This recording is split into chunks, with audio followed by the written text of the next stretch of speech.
All right, everybody, we're back. We're back. Got a really exciting episode today. Jason's first standalone story. Oh my God. Are you excited? I hope you're excited. Yeah, man. So really sorry about the delay. Jason and I both were going to be presenting at the 39th annual International Dream Conference that's put on by the International Association of the Study of Dreams. That was in Tucson, which is where Jason lives. And so I got to go and spend a whole week with him, and it was the very first time that the two of us have met, and it was so amazing. It was so spooky how many similarities we had with each other.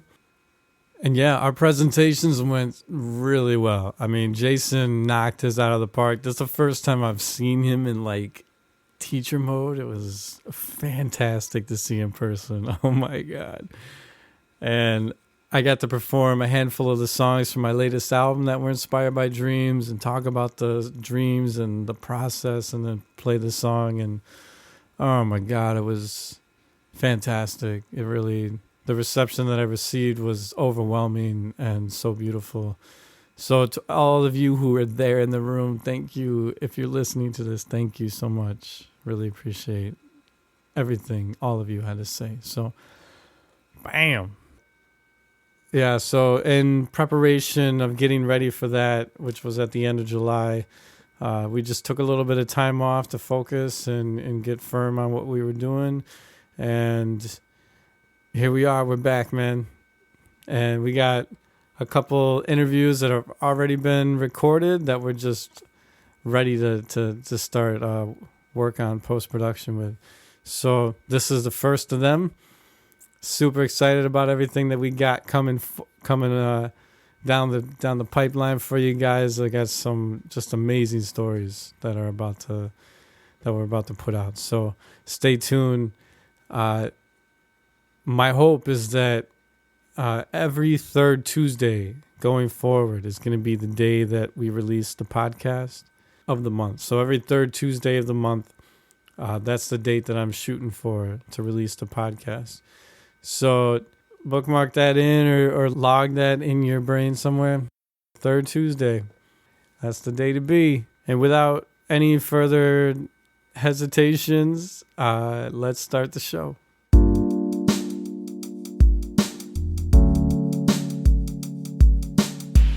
Our modern Western culture places little to no value on the power of our nightly dreams to inspire, shift, and reorganize our lives.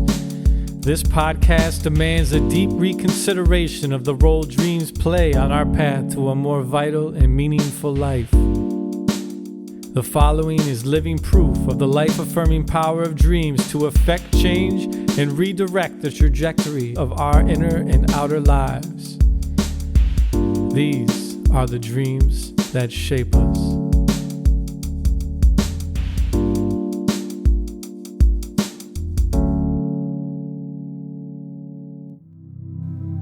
Do you believe we have all had past lives?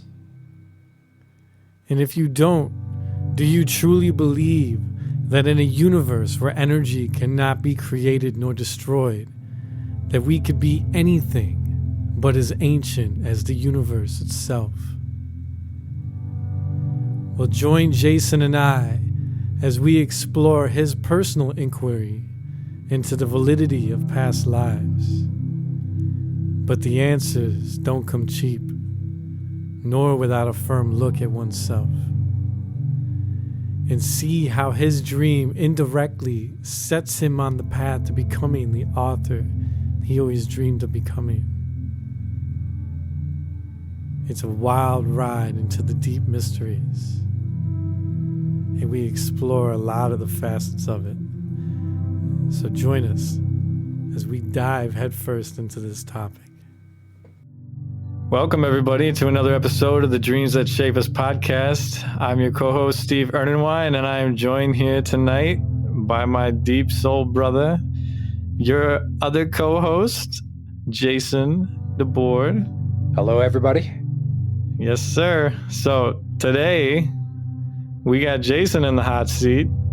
We're going to be looking at an amazing dream that he had that he believes is connected to a past life of his, and we get to hear this amazing story or this like crazy series of events that erupted in his life that just kind of continued to have this chain effect of leading him down this path to new information about what this dream kind of ignited in him. So really excited to talk about that. And he's got an amazing amount of knowledge from the Reddit boards of past lives that he's going to share information about that as well. And you'll even get to hear a couple dreams of my own that seem to be suggesting certain past lives. So we got a really cool episode ahead of us to explore some of this material that dreams really, I don't know if I'd say readily, but they do offer this kind of information often if you're open to it. And maybe sometimes if you're not open to it and you just don't know you're open to it yet. Maybe this is the thing that gets you open to it.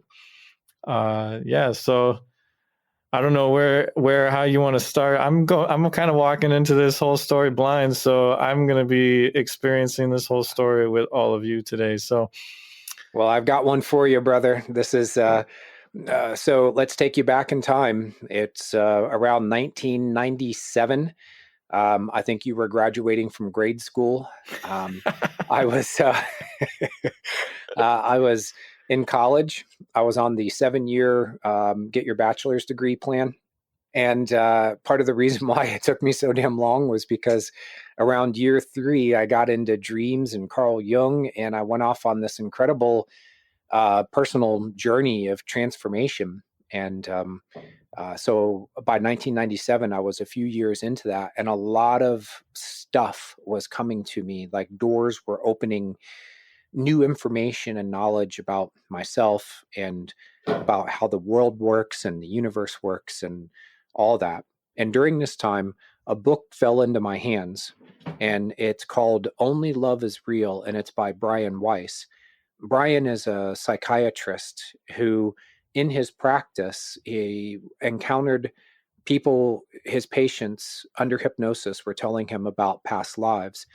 And he was thoroughly entrenched in the materialist paradigm at the time, which says that he has to figure out what it is that's really going on. That it couldn't be a past life, it must be something else, because past lives aren't real. Reincarnation, not real. I thought it was just like a Buddhist thing at the time. That was in my mind. When you said reincarnation, there was an immediate set of ideas that loaded into my brain from my Christian background that said, oh, that's that Buddhist thing, isn't it? And so my mind had been opened at this point to a lot of things that I didn't know were real. And then I found out that they were, and knowledge that wouldn't have come to me otherwise. So this book fell into my hand in the same sort of way that it was like saying, are you curious? Hey, open up to page 1 and start reading. I have found you a psychiatrist who can present this information to you so that it's more palatable to you. You wouldn't believe it if it was the Dalai Lama, or some, Hindu saint or whatever. If it was someone other than a psychiatrist who presented it in the way that he did in his book, Only Love is Real, what he found out was that 2 of the patients that were seeing him had never encountered each other, were related through a past life. Wow. And he would put one of them under hypnosis, do a past life regression. She would tell him these different things about the past life. And then the guy turned out he would, under a different, no contact with each other ever, had no idea each other existed. He then goes under hypnosis with Brian, describes the past life that she had just described. And this was happening like with a synchronicity between the two. And Brian came to realize that there was something bigger going on. They were both in his office seeing him, one of the few psychiatrists who could do sort of the past life hypnosis stuff at that time. When he was doing this, it was probably the early 90s, and then the book came out, but it might have even gone further back in time. past lives and reincarnation is much more openly talked about now. But back then it wasn't. That's crazy, man. That's like, yeah. I don't think I've ever heard anything like that. That's really cool. So it tells you that something larger is at work bringing these two together. And I won't spoil the book for anyone out there, but there is incredible synchronicities that happened where these two ended up on a plane together. But one of them had rescheduled a flight. It wasn't even deliberate. Like the way that these two ended up sitting next to each other on a plane. And again, because Brian was a psychiatrist, he has his patient confidentiality. He couldn't do anything directly to try to bring these two together. Wow. So I read that book. So wait, that's the same two people? Yes. Yeah. These same two people who are the patients of his that he describes in his book. Wow. And I finished the book and I go, if this could be real, like I think this guy's telling the truth. And that what happened, if you believe the way that he reported it, what happened is the kind of thing that you can't find something in the rationalist, materialist paradigm to be able to say that it was some kind of extraordinary coincidence. People will go through the same sort of litany of things, past life regression gets you into, it's all imaginary. It gets you into things that are not real. That these two people were somehow being influenced by Brian, that even if he just had the information in his own mind from the one patient, somehow subconsciously he's transferring it to the other patient. Now that patient is reflecting back to him what he wants to hear. You start twisting yourself in knots to come up with a reason not to believe it. And so when I finished the book, I said, okay, maybe this stuff is real. Maybe there is such a thing as past lives. Maybe I have had past lives. And that's where that just kind of stopped me cold. And I went, oh, okay. So if I did if this is real, then I want to know what my information about my past lives. And so that's kind of where I left off. And now we get to the dream. It was within probably a few days of finishing the book. I had this dream. It might have even been the same night I finished it, but I don't want to be, it's this, we're talking 25 years ago. So yeah, sometime around then, put the book down, go to sleep. Jason has a dream. In the dream, I'm sitting at a table. It's in a restaurant. And I'm next to this man who must be at least 500 pounds. There's a lot of man there, and he is just spilling out of his clothes. I mean, he is obese. He has got the world's largest plate of spaghetti in front of him, and he's taking the noodles one at a time, and he's pursed his lips, or like turned his lip, like puckered his lips, like a vacuum, and he's sucking these things down. Just one. As soon as one goes down, he takes the next one and next one. And I'm sitting there going, oh my God, this is disgusting. Usually, oftentimes in dreams, you don't react like the way that you would, like if you saw some dude in a restaurant pulling a stunt like that, you'd be like, jeez, are you raised in a barn? But in the dream, I'm actually reacting in that sort of conscious sort of way, like, geez, this is disgusting. What's wrong with this guy? There was a third character, another man who was there, who was the opposite. He's quiet, he's skinny, he's not doing anything. He's just at the table. And before I have a chance to figure out what's going on with him, a waitress comes up to the table. And she just kind of looks like one of those pleasant ladies down in the South working in a diner. She's not in any hurry in the world. She just kind of strolls up to the table and she starts talking really slowly. And how are y'all doing today?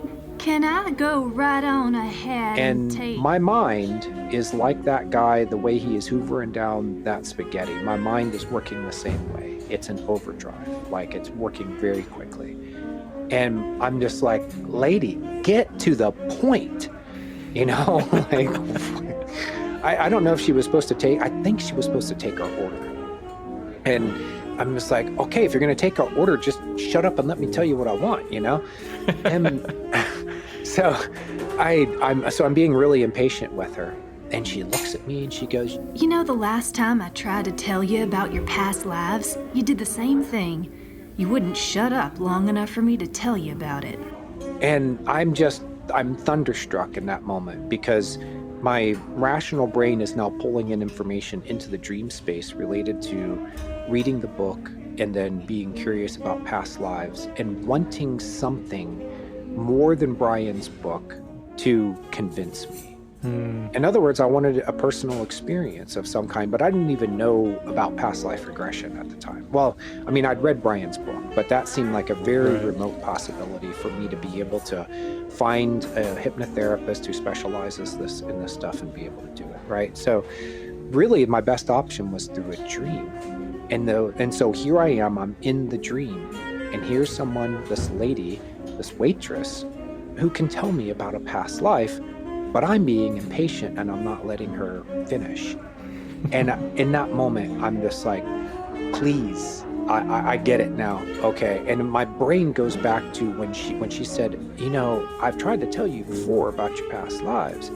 And the memory connects to other dreams where I'd seen her and she had tried to tell me about past lives, and I kept doing the same thing.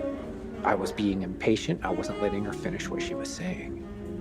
I'm like, damn. So the dream becomes unstable, and I realize that I'm starting to wake up, and I'm like, what do I do? And I'm like, give me a name. Give me something that I can pull out of the dream space so that I can do something with this. Don't leave me hanging, please. And I hear a name. And I wake up and I'm like, cool. So I reach over, I grab my notebook and my pen. You know, we're dream journalers. We always have a pen and notebook on our nightstand bedside. And I forgot the name. I forgot it. Hate like, that. It's right there, man. It's right there. And it slipped away. Like, dude, I felt it like I was grabbing something like a wild animal covered in grease. You know, like you ever seen the thing where you try to catch a pig that's covered in grease? I don't know if I've seen that, but I know how slippery dreams are. And actually that happened to me this morning, and I'm like hitting my pillow like, come on, that was what I asked for last night. Like, this is the information I was looking for. And just, you know, you're pulling your hair, you're punching your pillow. I'm racking my brain. Like, where is that name? So I like, okay, it'll come back to me. There was something in the back of my mind that was saying, if you want this, you're going to have to work for it. We're not going to just give this. We're not going to give this one to you, Jason. You're going to have to work for this. And I'm like, okay.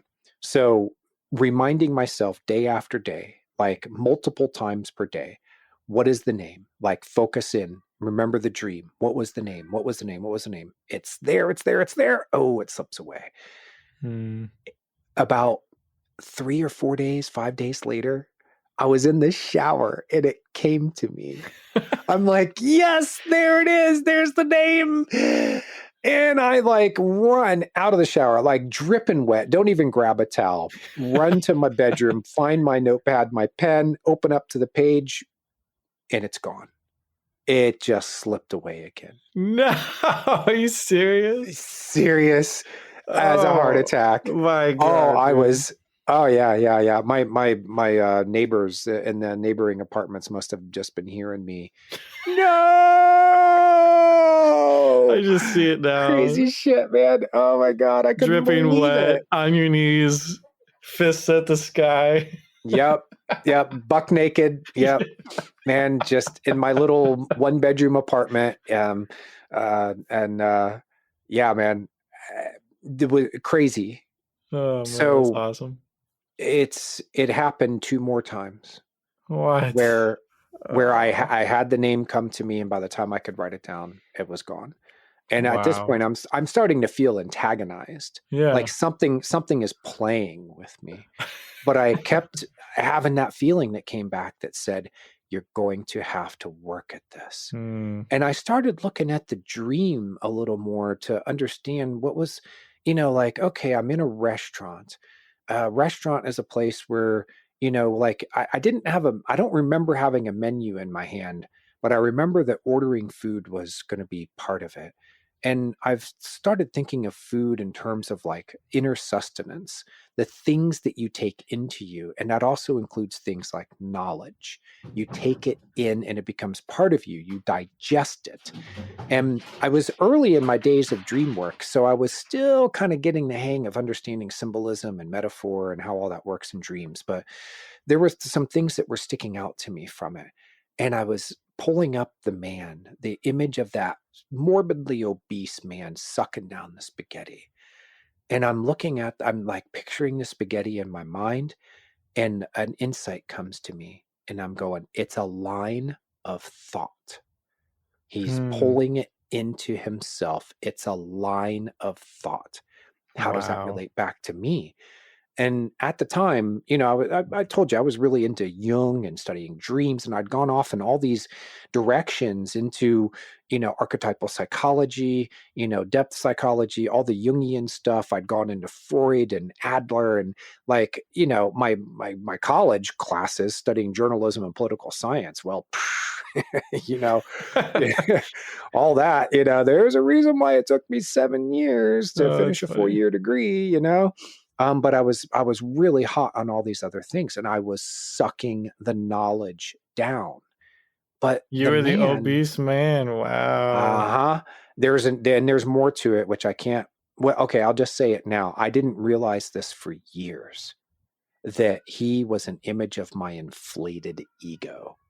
There was something about him that was really repulsive to me.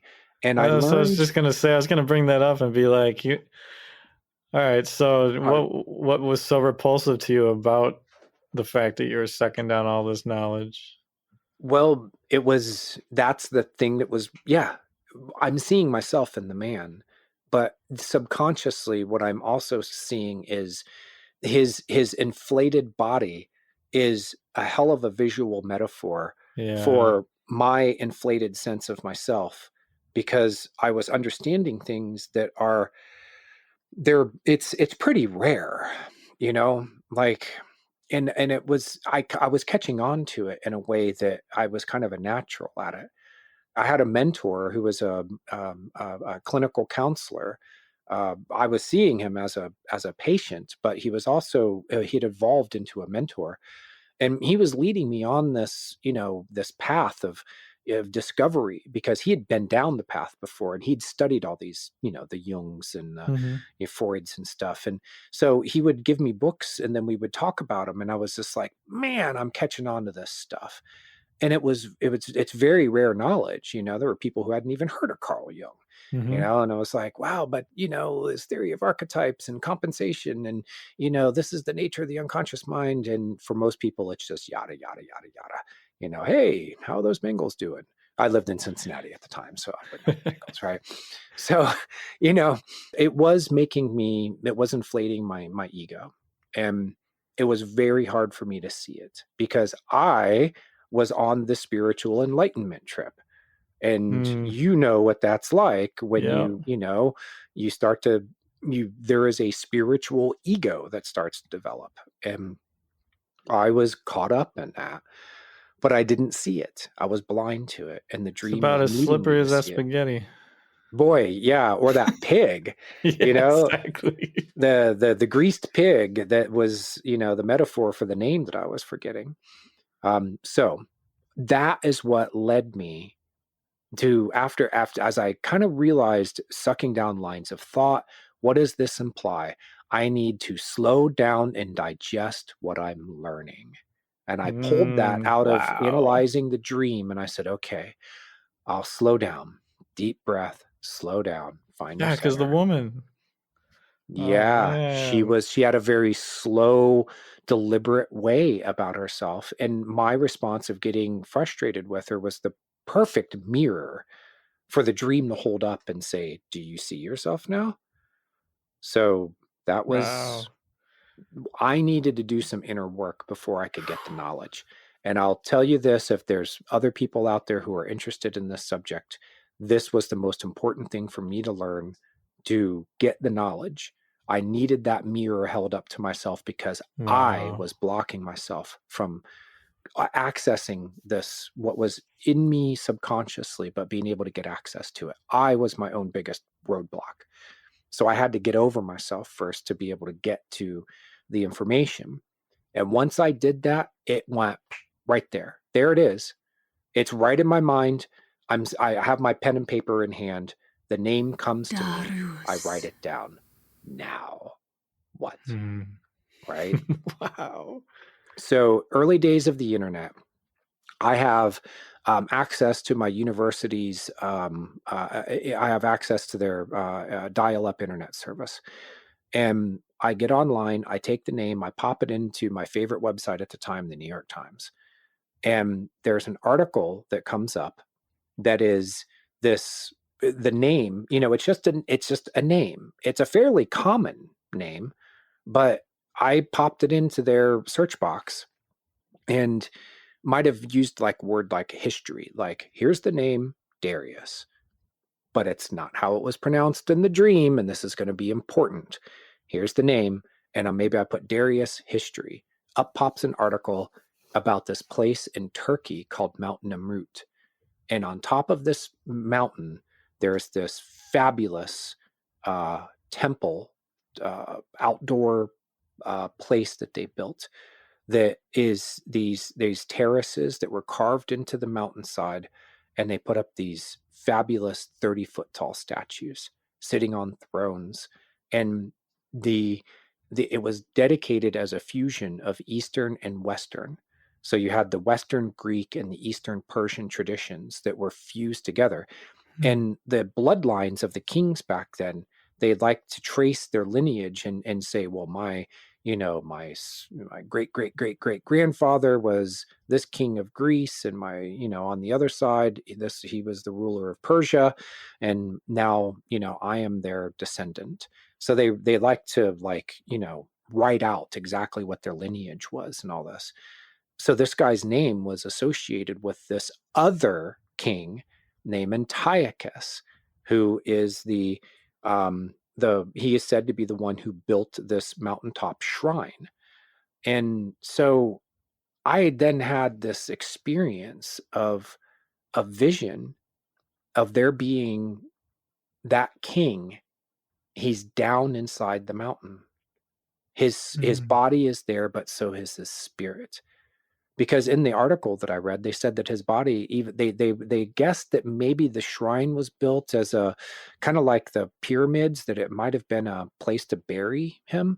But they were like, but he's never been found. And there's rumors that there are these passageways underneath this, what's called a tumulus. It's a massive mound of rock. Most of them are about fist size, and it's like 100 meters tall. And it's piled up. It's an artificial mountaintop, and you can't get underneath it because as people try to dig in underneath the rock, everything that they build to tunnel in collapses because the rocks are small enough that it collapses around. And people have tried and tried. They even dynamited it at one point to try to blow their way in there, and they couldn't get in. Well, I've come to find out that there's actually an ancient structure underneath there. But I didn't know this at the time, and no one else in the world knows this except for the remote viewers that I found who looked at Mount Nemrut and saw an ancient ziggurat, and this mound is actually piled on top of there. All these rocks are actually piled on top of this ancient ziggurat, and it's a lot like Göbekli Tepe and these other places they're finding in Turkey, where these mountaintops, there was an ancient, very sophisticated civilization that decided to pack up shop and go. And they took all these mountaintop shrines and buried them, and they did it deliberately. Wow. And so my fictional, so I don't even know this yet, but what I know is that this king is down there and he's talking to me in a vision. And when I came out of that visionary state, I went, I have my book. Now, this is what I got to explain. Little 16-year-old Jason decided that after he'd cycled through all the things that he could do with his life, I wanted to be a rock star. I wanted to be a baseball star, star this, star that, baseball player, musician, whatever. But, I'm 16. I wanted to be a star. And so I cycled through all these different ideas from the time I was about 13, 14, 15 years old. But I got to 16 and I was really, really into reading fiction. And I decided that I wanted to be an author. And I sat on my bedside and got down on my hands and knees and I prayed and I said, God, I want to be an author. This sounds like an awesome life.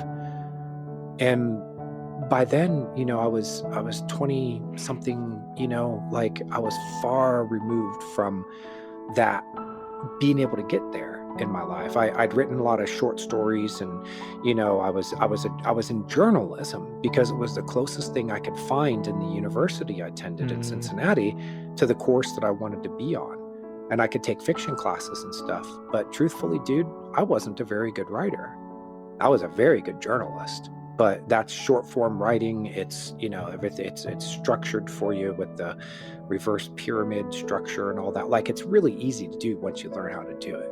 So I'd learned how to do that, but I wasn't a very good writer. And what I needed was an idea so that I could write my first book.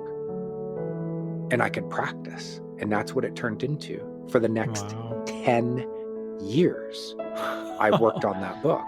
Wow. I even had times that for a couple years at a time that I put it away. Like, I'm never going to finish this thing. And I would pick it up again. Circumstances would change in my life. And then here I am and I'm back. And I kept practicing. I kept writing. And eventually I finished it.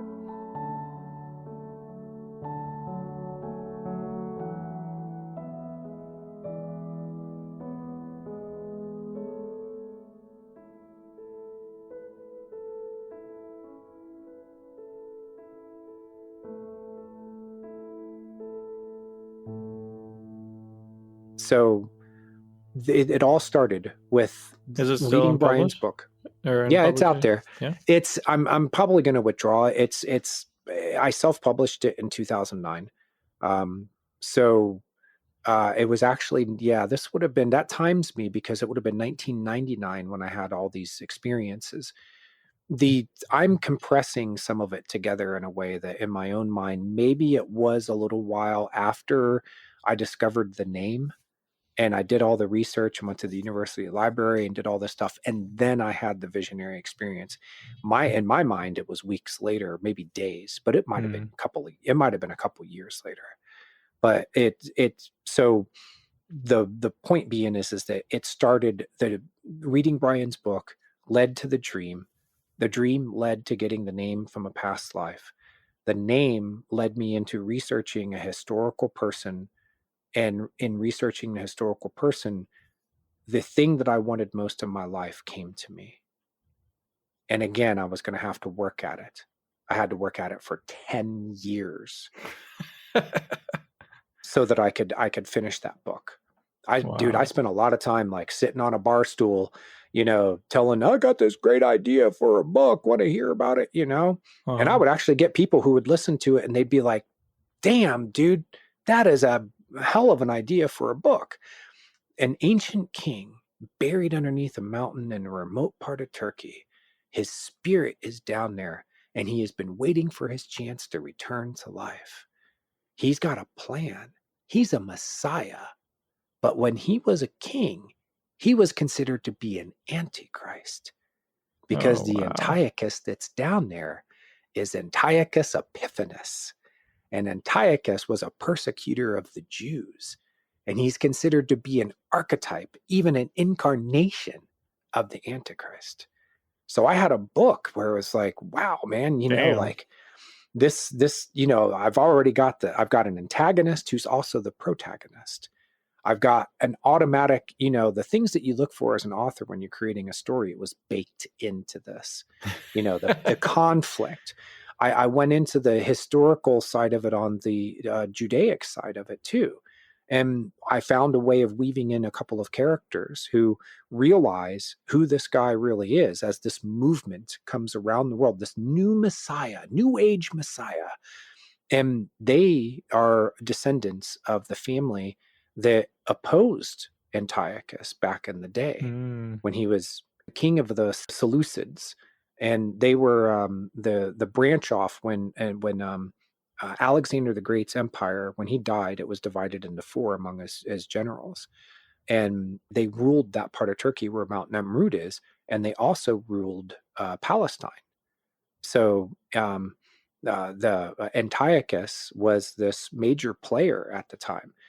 He had ambitions to be another Alexander the Great. He wanted to rule the world and bring everything together, and he was a very ambitious military guy. He was said to be like a genius, like super genius type of guy, but he was his own downfall.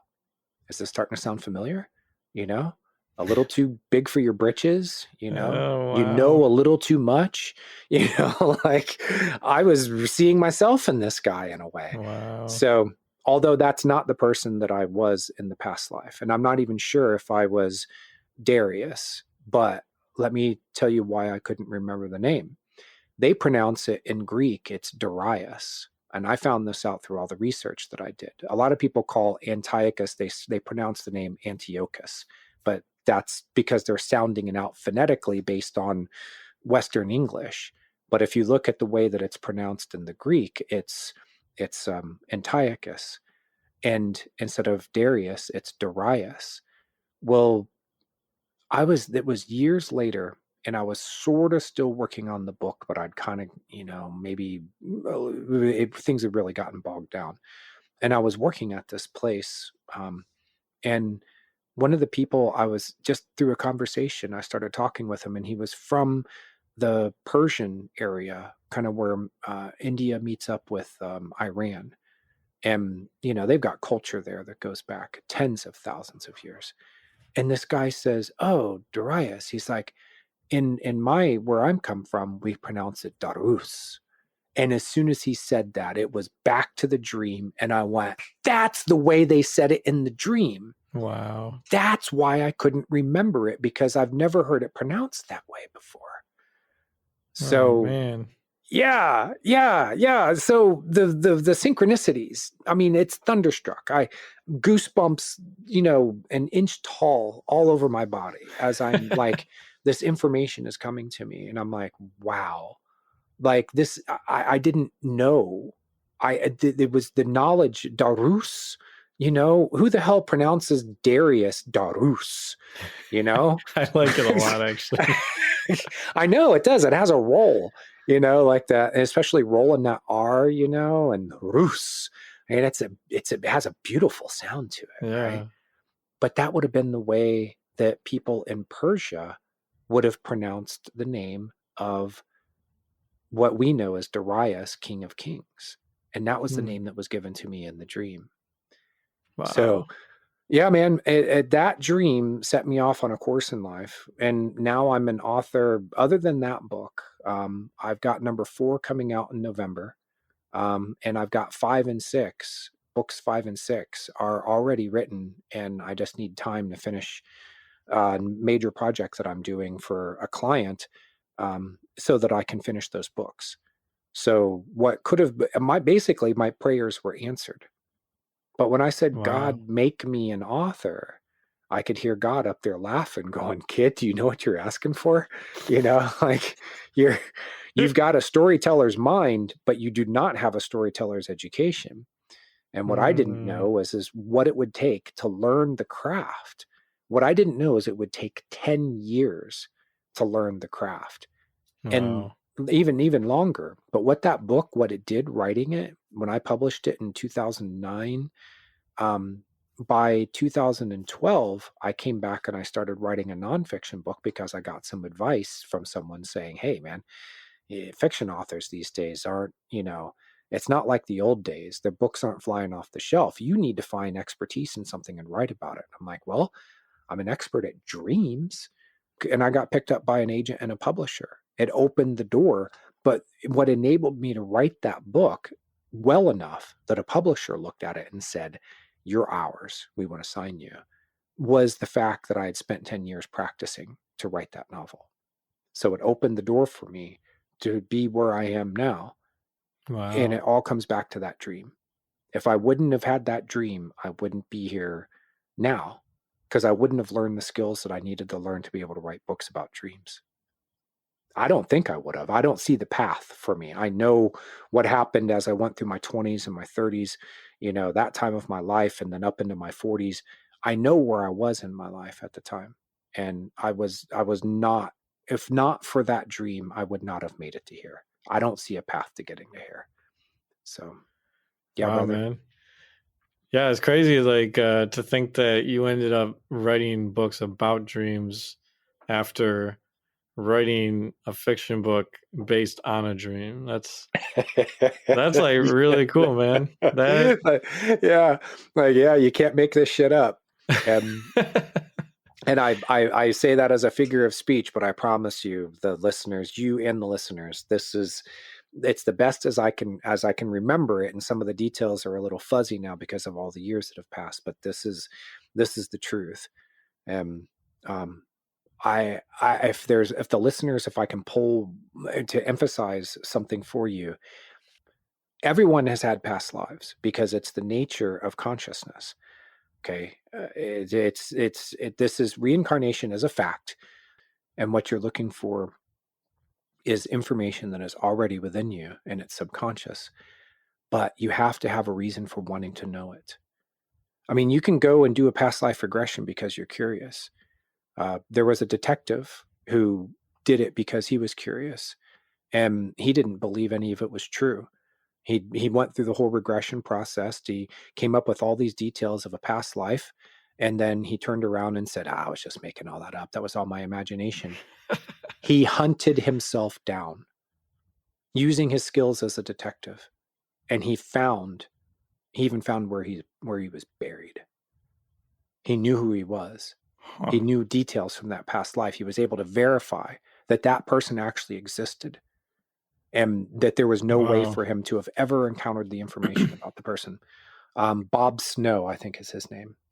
Confessions of a Past Life Detective, I think is what his book is called. But let me just finish by saying, if you want this information, if you want to know for yourself, you can find out. Dreams are probably, other than past life regression, dreams are the most common way that people become aware of this. So that leads to you, brother. Well, first I want to. Okay. I got questions. Oh man! So first of all, wow, dude.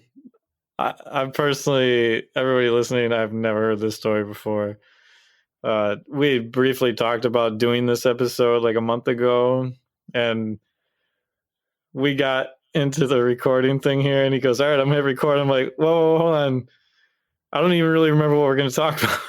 Yeah. So he gave me like a 5-minute rundown of what we're about to talk about. And man, I'm so glad I got the full story because, oh, that was juicy, dude. Love it. Right on. I kind of drew it out a little bit. I wanted to make it a fun one. No, yeah, absolutely, man. I'm glad you did. I guess real quick, before I even forget this thought, was when you were telling the dream, you had mentioned how the woman had said, the last time I tried to tell you about a past life, you were in this big of a rush also, and you wouldn't let me even finish. And then you said that you had within the dream, you had images of previous dreams that you had with her. Yeah, the memory, when she said that, the memory, it was like it just loaded in. And I was like, yeah, that's right. I have had dreams before with this scenario with her. Were they actually ones that you remember? I remembered it in the dream state. Yeah. I remembered enough to know that what she was telling me was true. Yeah, I've had like weird memories like that happen in dreams before too, where in the moment in the dream, I'm like, oh my God, like I totally remember that. But then when I wake up, I'm like, I don't actually remember that now, but that was like really interesting. So I was just curious if that was like, if that was something that you woke up from even were like, oh my God, wait a minute. I've totally had that, that dream before. Or if it was more of like a, not that it takes away if it was just within the dream, because I feel like that's important. But I was just curious to see what your thought on it, because I've had many dreams where it seems like I have memory of certain things that had happened. Like I had this dream one time where I'd met a white wizard, and I was telling. So I guess I was brought to the house of the white witch and the white wizard, is how it was understood in the dream. And I know that I'm there to meet the white wizard, and he's got some kind of a test he's going to put me through. And I'm talking to the white witch, and I say to her, the last time that I faced off with him, he drugged me so that he could get a hand up on me to see if I could still hack it with him. And there was like a notion of like when I had that dream where I faced off with him. And when I woke up, I'm like, unless I forgot that dream, I don't remember having that dream, but it still gave me like a time period to think about when possibly that same kind of situation might have, like, initiatorially, that's not a real word. Initiated. Yeah. Yeah. Well, I checked my dream journals, and even though I kept good track of my dreams, I didn't see anything related to this lady. And I ran across something, it's called state-dependent memory. And it when a memory forms, you have the best ability to recall the memory when you are in the same state of mind as when the memory forms. So the example that was in the text that I ran across was like, well, if you're studying for an exam and you're drunk, you're better off just being drunk when you go to your exam, because the memories when you're studying are going to be state dependent. So the state of mind that you are in. So if you're dreaming, you can recall dreams better because you're in the same state of mind. And people will tell you, and you know this, and anybody else who's, you know, really into remembering their dreams, when you want to remember them, first thing when you wake up in the morning is you try to stay in that twilight state. Yeah. You know, that you know, that hypnopompic state before you fully awakened. It's because, and I've noticed this, that I can get a lot better recall of the dreams, but as soon as that conscious mind starts kicking in, there's little, you know, things start slipping away. So, but yeah, she, I had seen her before in my dreams. Yeah, I mean, I mean, it just seems important that like there's this recognition.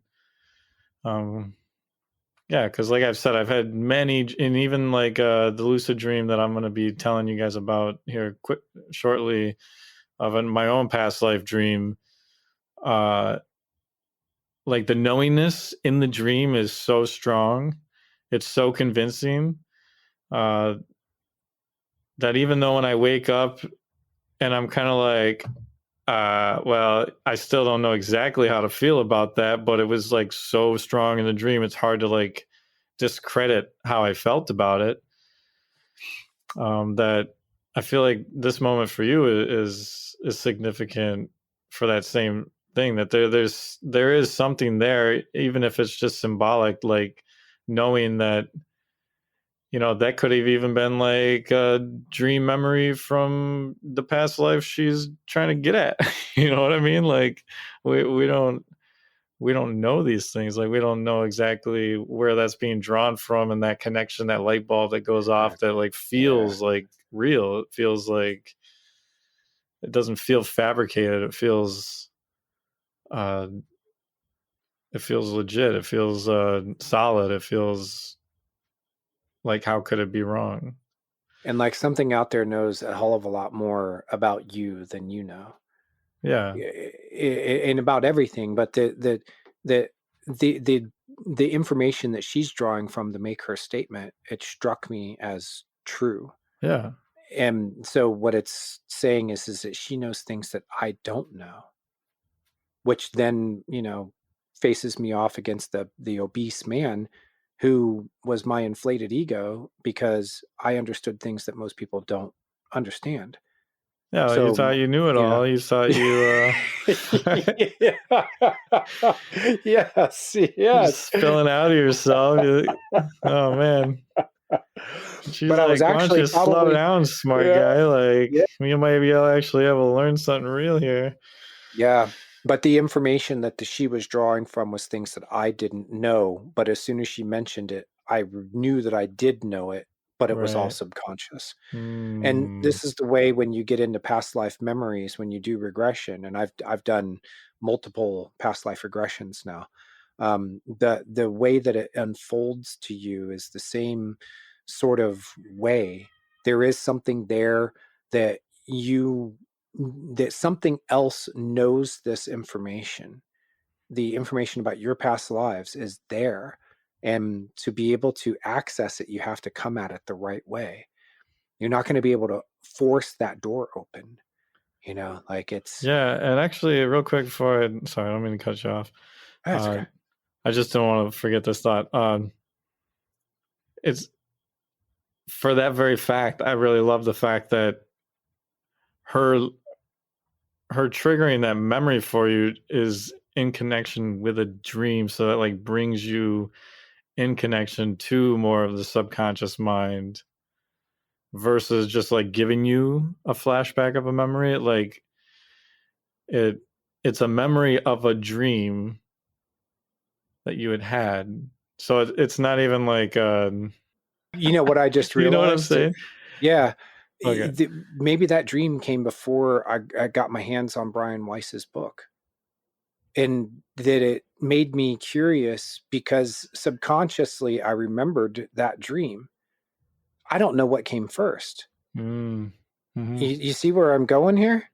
Like So the path was set up for me because I'd had the dream. I forgot it, but I remembered it subconsciously. And then when I ran across the book but with Brian Weiss, I dug into it because subconsciously I knew that I'd had a dream that referred to my own past lives. Like it could have been, I don't remember the time. I mean, I don't remember having the dream.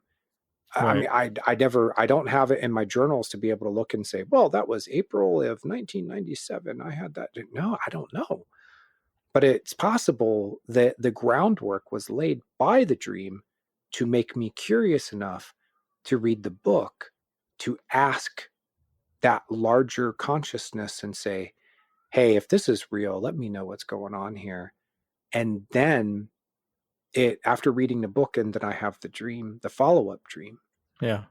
So it was like laying the groundwork for it. All right. So you had said that you don't know if you believe that Darus, is that how you say it? Darus. That you don't know if that was your particular past life. Then that's what she told me in the dream. She gave me that name. Right. And it was in response to my, like, give me a name, give me something to go by, something that'll lead me to the information about my past life. So that was the name that she gave me. Okay. And the Darus that I found, the historical person, I mean, I don't know if I was him in a past life. I see what you're saying. Okay. So you imagine that you were a Darus. There were probably Persia. thousands. There were probably thousands of them. Yes. Okay. We all like to think that we're the reincarnation of. Yeah. How many Caesars and Cleopatras are there? Like there can only be one. Or the three guys in the mental asylum who all thought that they were the reincarnation of Jesus. Yeah. And the psychiatrist brought them together into the same office and said, hey, Jesus, I want you to meet Jesus. And he's trying to create this cognitive dissonance. This was a real thing. And of course, they all just justified why the other two were imposters and they were the real Jesus. So, wow. So I know that there was a reason why I was given that name. I mean, it's not just in dream logic, but the way that it led me on a path to finding Antiochus and that whole period of history that I'd had very little knowledge of before then. The way that it led me to finding Mount Nemrut, which was the main setting for my book. All the information I found about Nemrut, all the historical and archaeological stuff that I found, a lot of that stuff ended up working in as plot lines and little details for the book. But there is something where I found out a lot about him, about Darus. And there's a reason why they call him the King of Kings. He was the first empire builder. He was, he built the Persian Empire, and he brought a code of laws to his vast lands that he ruled. And he was pretty frickin' enlightened about the way that he went about it. He recognized things about human nature, and that if you wanted to be able to rule, a large kingdom, an empire, that there were things that you needed to do, like to allow people to keep a lot of their local customs and to have their ways of taking care of their own business rather than trying to, micromanage from, afar from the capital. Like there were things that he did that when I looked back at how he conducted himself as a leader, I said to myself, if I was in his position, I would hope that I could be as wise and as smart as he is. Hmm. And there was something in me that felt like a kinship with him. But I've never been able to access any, like, I've done other past life regressions where you can see visions of things clairvoyantly. And they're powerful experiences when you do it for the, like I've had it where it was like a movie, and I was not imagining, I wasn't doing anything. It grabbed me and pulled me out of my mind's eye. It pulled me into the scene like I was a camera, and it was and the scene that played out was like a movie, and somebody else created the movie. Like there's a difference. I'm a writer, dude. I know how to use my imagination, and so that I know what that's like.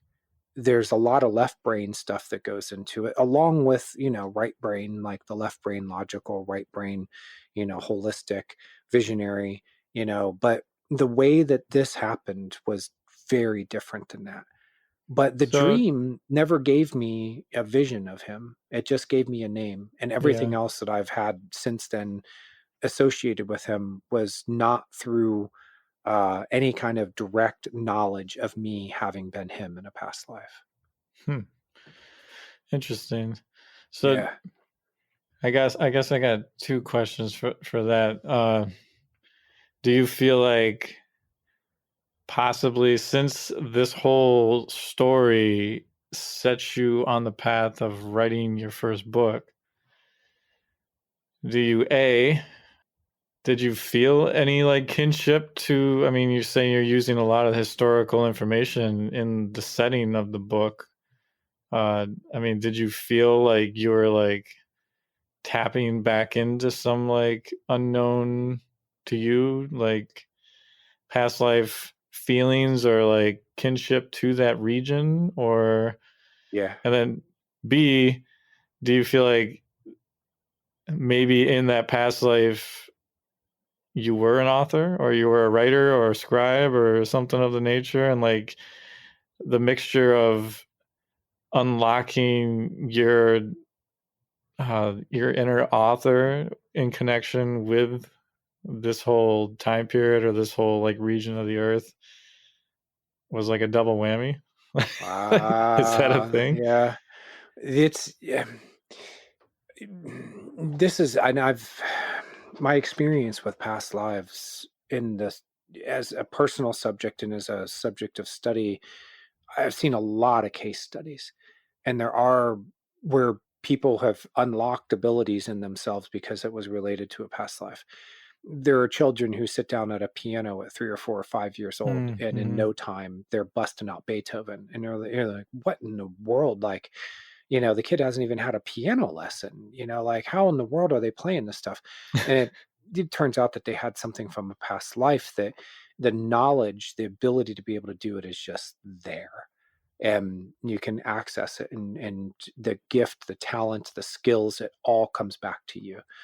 And you don't even have to remember the past life. That information can come later. So I don't know if the scribe or writer part of it, if it unlocked something in me that was there, because in a past life I'd done it. I Mm-hmm. do know that I've gone into my astrological chart, and there's a conflict, there's an overlap between past lives and astrology that comes out of the Edgar Casey people. They're the Edgar Casey Foundation. They have a special chart, and one of the things that my chart says is that in a past life I've been a scribe. Wow. During a past life regression session, I found out that I had worked on a book that did a lot of harm to people in the Middle Ages. I didn't write the book, but I was one of the scribes that had to copy it. And the Malleus Maleficorum was the book they used to burn witches. And so I had a really powerful session with that book, and we did something with it to help to rid the world of its evil. Wow. Yeah. There's a whole nother episode. I was about to say, this sounds like the next story we got to dive into right now. Wow. Yeah, that was totally, once you open the door, man, that's, that was very unexpected. But it's yeah. But the second part of it, or about that area of the world and my connection to it, I know that there's some past life connections there. And I think that it's to the civilization that existed there in prehistory. Before recorded history, there was a very advanced civilization. We know from historical dating that they were there at least 12,000 years ago. And they were all over southern Turkey. And the land was very different back then. It was lush. It was a Garden of Eden almost type of place. Now it's barren, but it may have been because of the way that these people abused their power. They had the ability to be able to work with using consciousness as an interface with the material world, and they could manipulate the material world with their mind. But they started making this exclusive to a line of rulers and priests, and they excluded this knowledge. People started getting greedy with it, and that led to their downfall. Sounds like Atlantis. Yeah, we keep repeating the story over and over again. It's Atlantis all over again. And before then, there was in other civilizations before Atlantis. We keep doing the same thing. It's the idea of ownership. People get their hands on something that's valuable, and they start to want to possess it and own it. And that it leads to the same cycle, the same spiral, downward spiral, and the same cycle of destruction. But there was something that led me to think that, when I first got the idea for the book, it was that his spirit was down inside the mountain, and that it was an ancient place that was there before they built all the stuff up there on the surface. I had this idea that there was this ancient ritual chamber down inside there that had the power to be able to hold his spirit there, and that he could remain in that sort of stasis. Although he's aware, it's almost like in a stasis in a way. And that there was this ritual chamber down underneath there where people long ago used to wield power, that they could use the power of the earth and the crystal that's down there to be able to channel energy. And I just knew all this stuff. A friend of mine who read that book after I first put it out, she's a channeler. And she said that as she read the book, that she felt that I was channeling information, that it was coming through me, because there was a lot of stuff that came out in that book that information and knowledge I'd never encountered before, but I just found it just flowing out of me. So I think that there was something from a past life, and that's why I was able to get a lot of that information into the book, that, because it was in me already, and it was because I'd lived there, and I knew it because I'd lived it. Yeah. Wow. Yeah. What's the book called? Something's Coming. Oh, man. Yeah. So it's like playing off of Something Wicked This Way Comes. And you'll notice that when people say something's coming, it means like something big is going to happen. Yeah. Like we sense something building, and it's something is coming. So that's that's what I named it. God, I want to read this book now. Yeah, it's out there. I gotta rewrite it, man. I picked it up the other day, and I'm like, God, everything's in past tense. You don't write fiction in past tense. You write fiction in present tense. Like it just things that I've learned since then. My craft as an author, I'm such a better writer now. That's awesome. But yeah, so yeah, man, that was my experience with my past life dream. Wow, man. That's such a cool story, dude. I'm glad you gave me a chance to tell it. This is something I've largely kept to myself, and we keep I think the listeners are probably right about now being like, where you been, Jay? Because Steve's over here blabbing all his little fun stories. And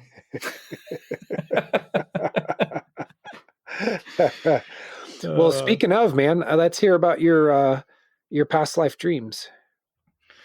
All right, fair enough.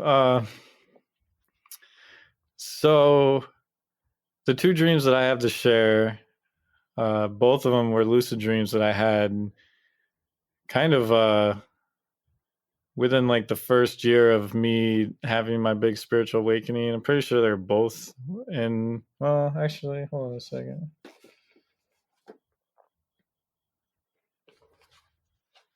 Yeah, I think so. They're both in like the 2009, 2010 range.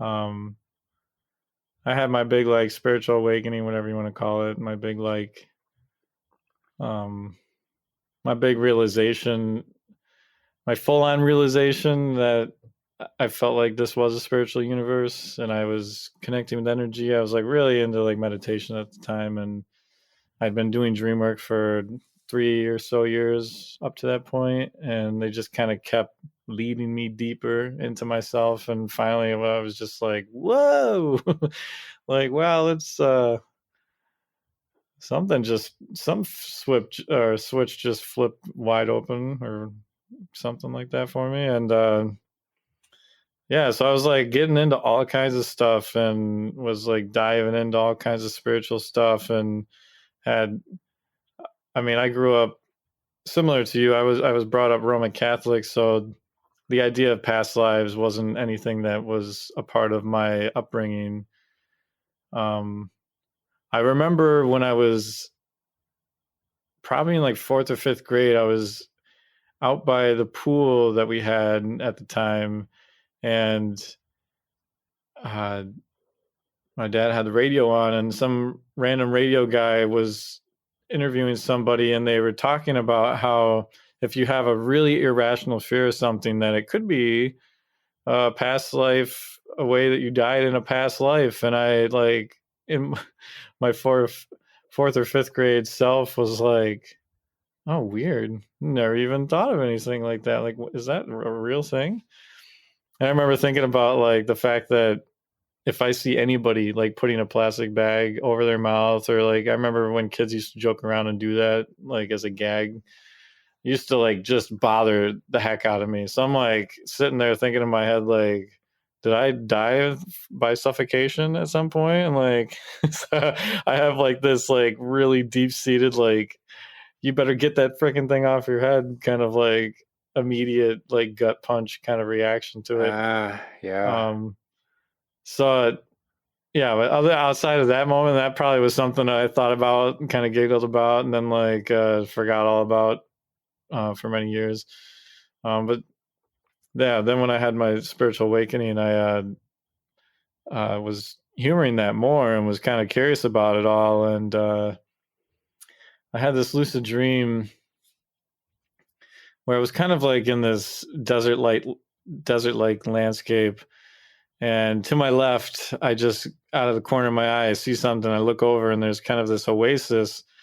And I walk over to it, and in the middle of this little oasis is this well.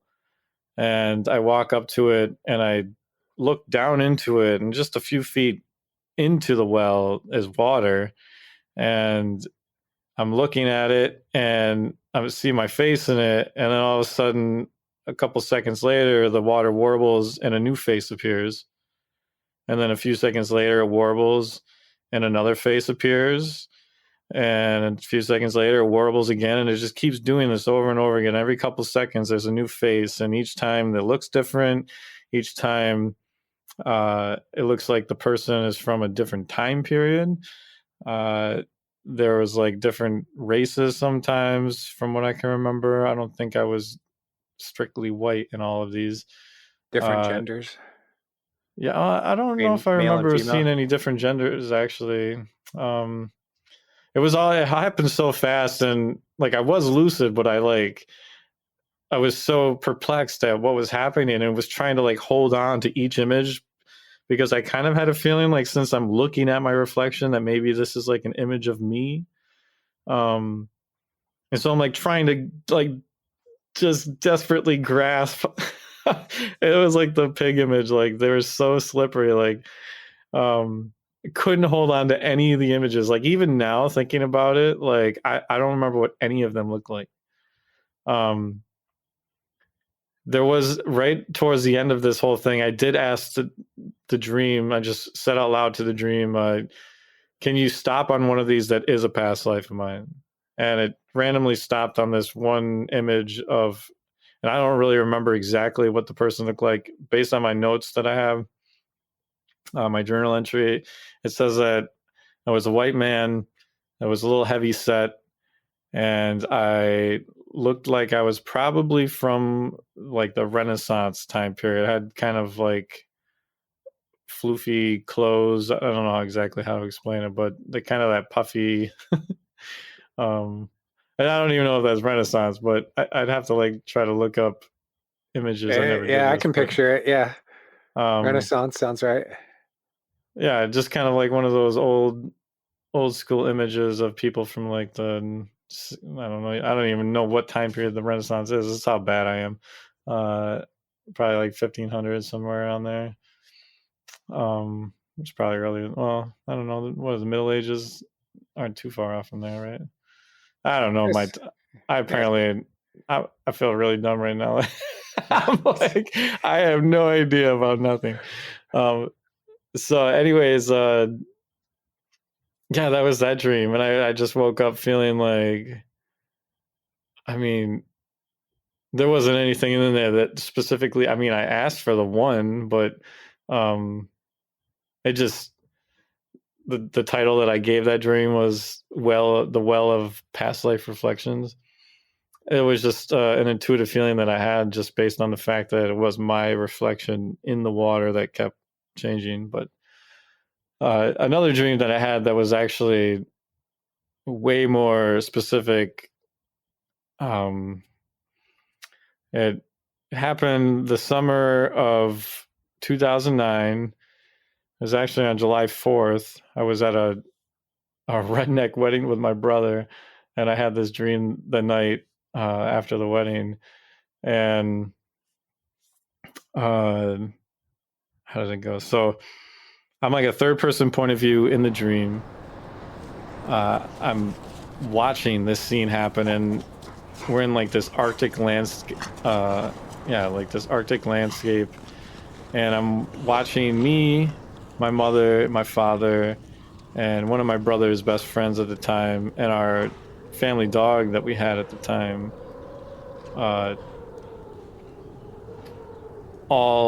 It was almost like the family dog was like a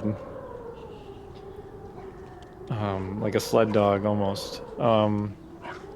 And she was a Chesapeake Bay Retriever in this lifetime. And even though she was pictured there as the Chesapeake Bay Retriever, I'm pretty sure she was only given that image so that I would make the connection. I don't know. So anyways, the scene is unfolding of the four of us hunting with the dog.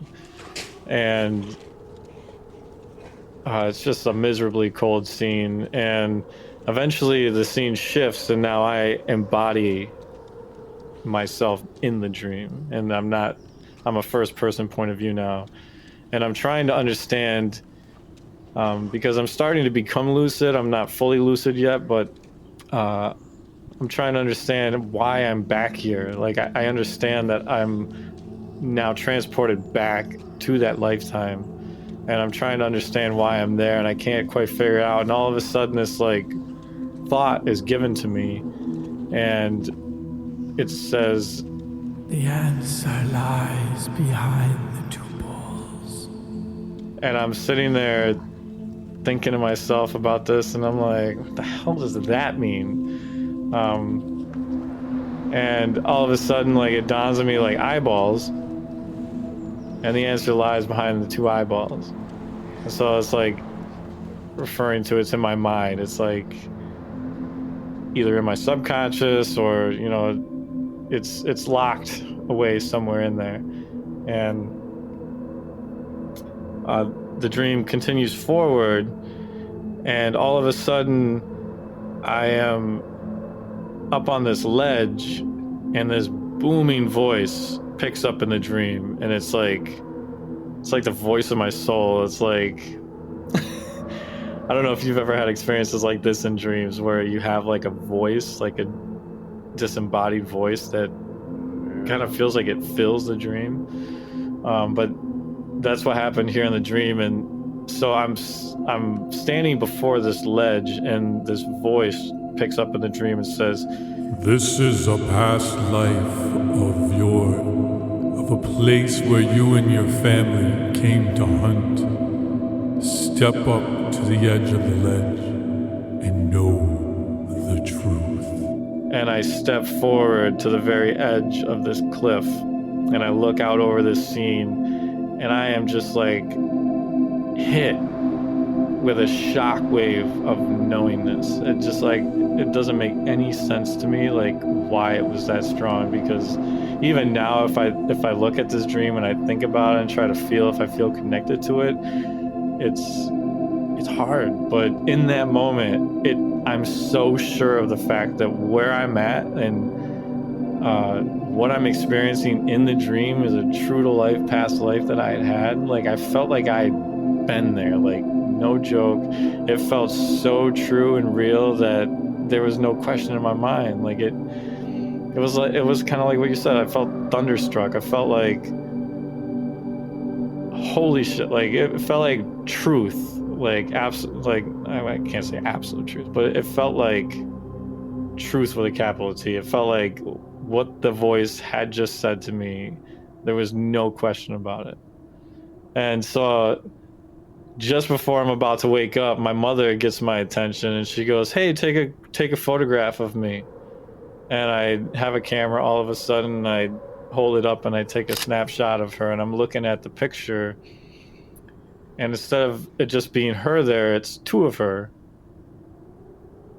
And I'm like scratching my head going like, why are there two of you in this picture?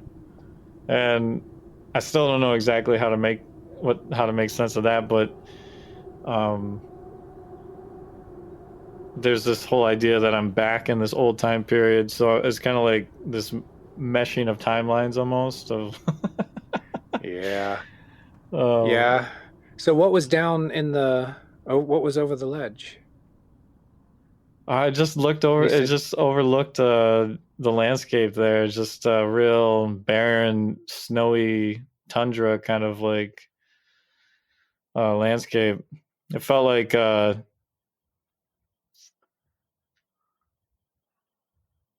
don't know. It felt like must have been up in the Arctic or something, like some kind of nomad lifestyle of living up. Well, you're in Minnesota now, so at least you've gone a little further south. You're migrating. That's funny. Well, here's the. Maybe that's why I do snow removal work right now. I don't mind being out in negative 30-degree temperature, freezing my ass off. You've got man. You've earned you've got the chops. You were an Eskimo. Yeah.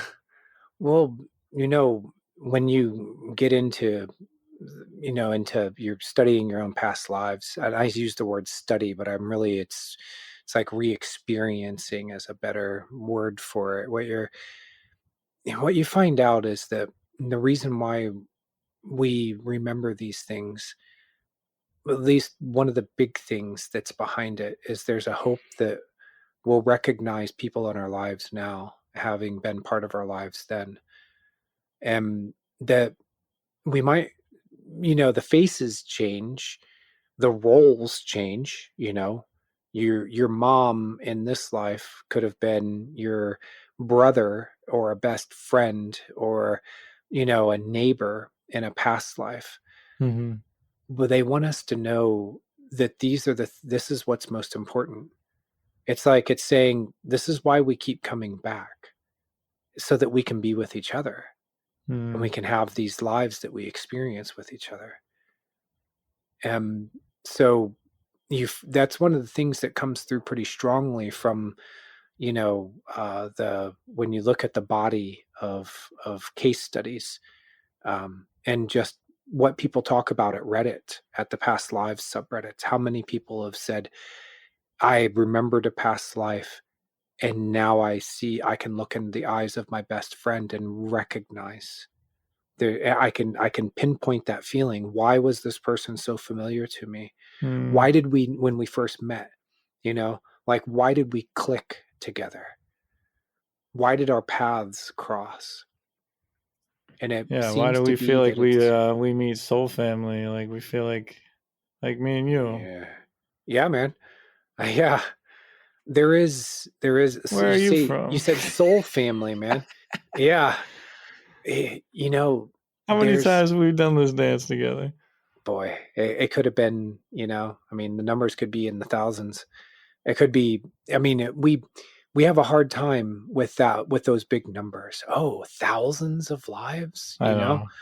And you go, did you know that there are thousands of stars just in our own little corner of this galaxy, which is one of billions of galaxies? Like, the numbers are staggering, and yet that's the creation that we live in. So if you go, not only past lives here on this planet, but past lives in other places, past lives in other life forms. There's a lot of different kinds of life, not just the carbon-based, humanoid life form that we are. And we seem to go through this stuff and travel together as a family. That soul family that you said that term, man, and that just, that hit me. Because sometimes I feel like when I'm in a dream that I'm actually back home. Yeah. This place doesn't feel like home to me. This earth that we're in, it doesn't feel like home.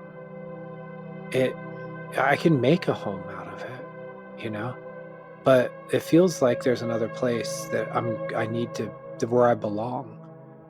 It's a place where I'll return to. Yeah, I struggle with that too. Like, I know Erica and I have had these kind of conversations before where we're like, we're either like cut from a different cloth, or like we just don't even understand like why the majority of humans operate the way they do on this planet. Like,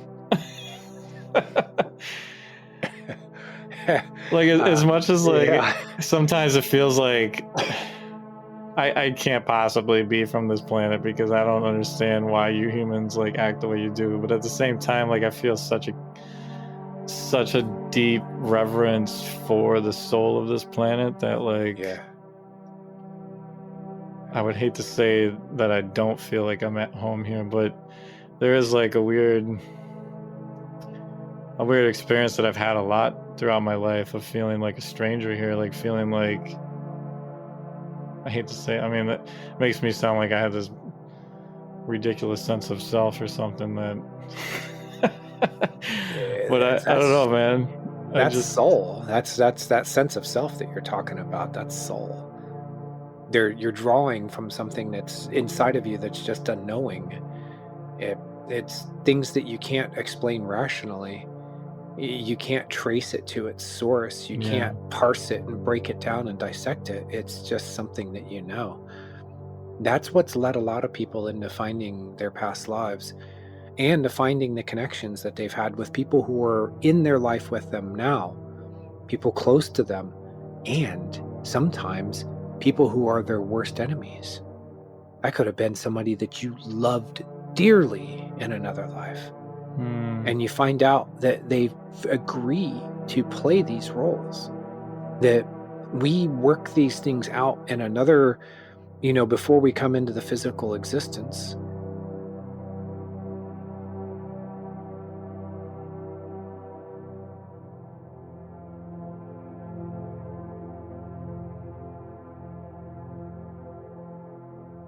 If you believe in an afterlife, it shouldn't be too hard to believe in a before life, right? So, but I find that people have a really hard time with that thought. I'm like, oh, you believe in afterlife, right? In heaven and stuff. And like, yeah, yeah. Well, why wouldn't you have lived before? Why wouldn't you have had existence? What were you as a soul before you came into a body? And the best I can get out of them is like they came out of cold storage or something. God opened the freezer and pulled one out, said, yeah, here you go, toss you on down here to earth, Like they do these mental gymnastics to try to avoid the idea of reincarnation. And I go, well, no, actually you existed before you came in the body. Maybe you should, start letting your mind consider what these possibilities are. That you had an existence and you weren't just waiting in cold storage. You had a life. You had something that you were doing that was important to you, that kept you, like there was something that you were doing that had meaning and purpose to it.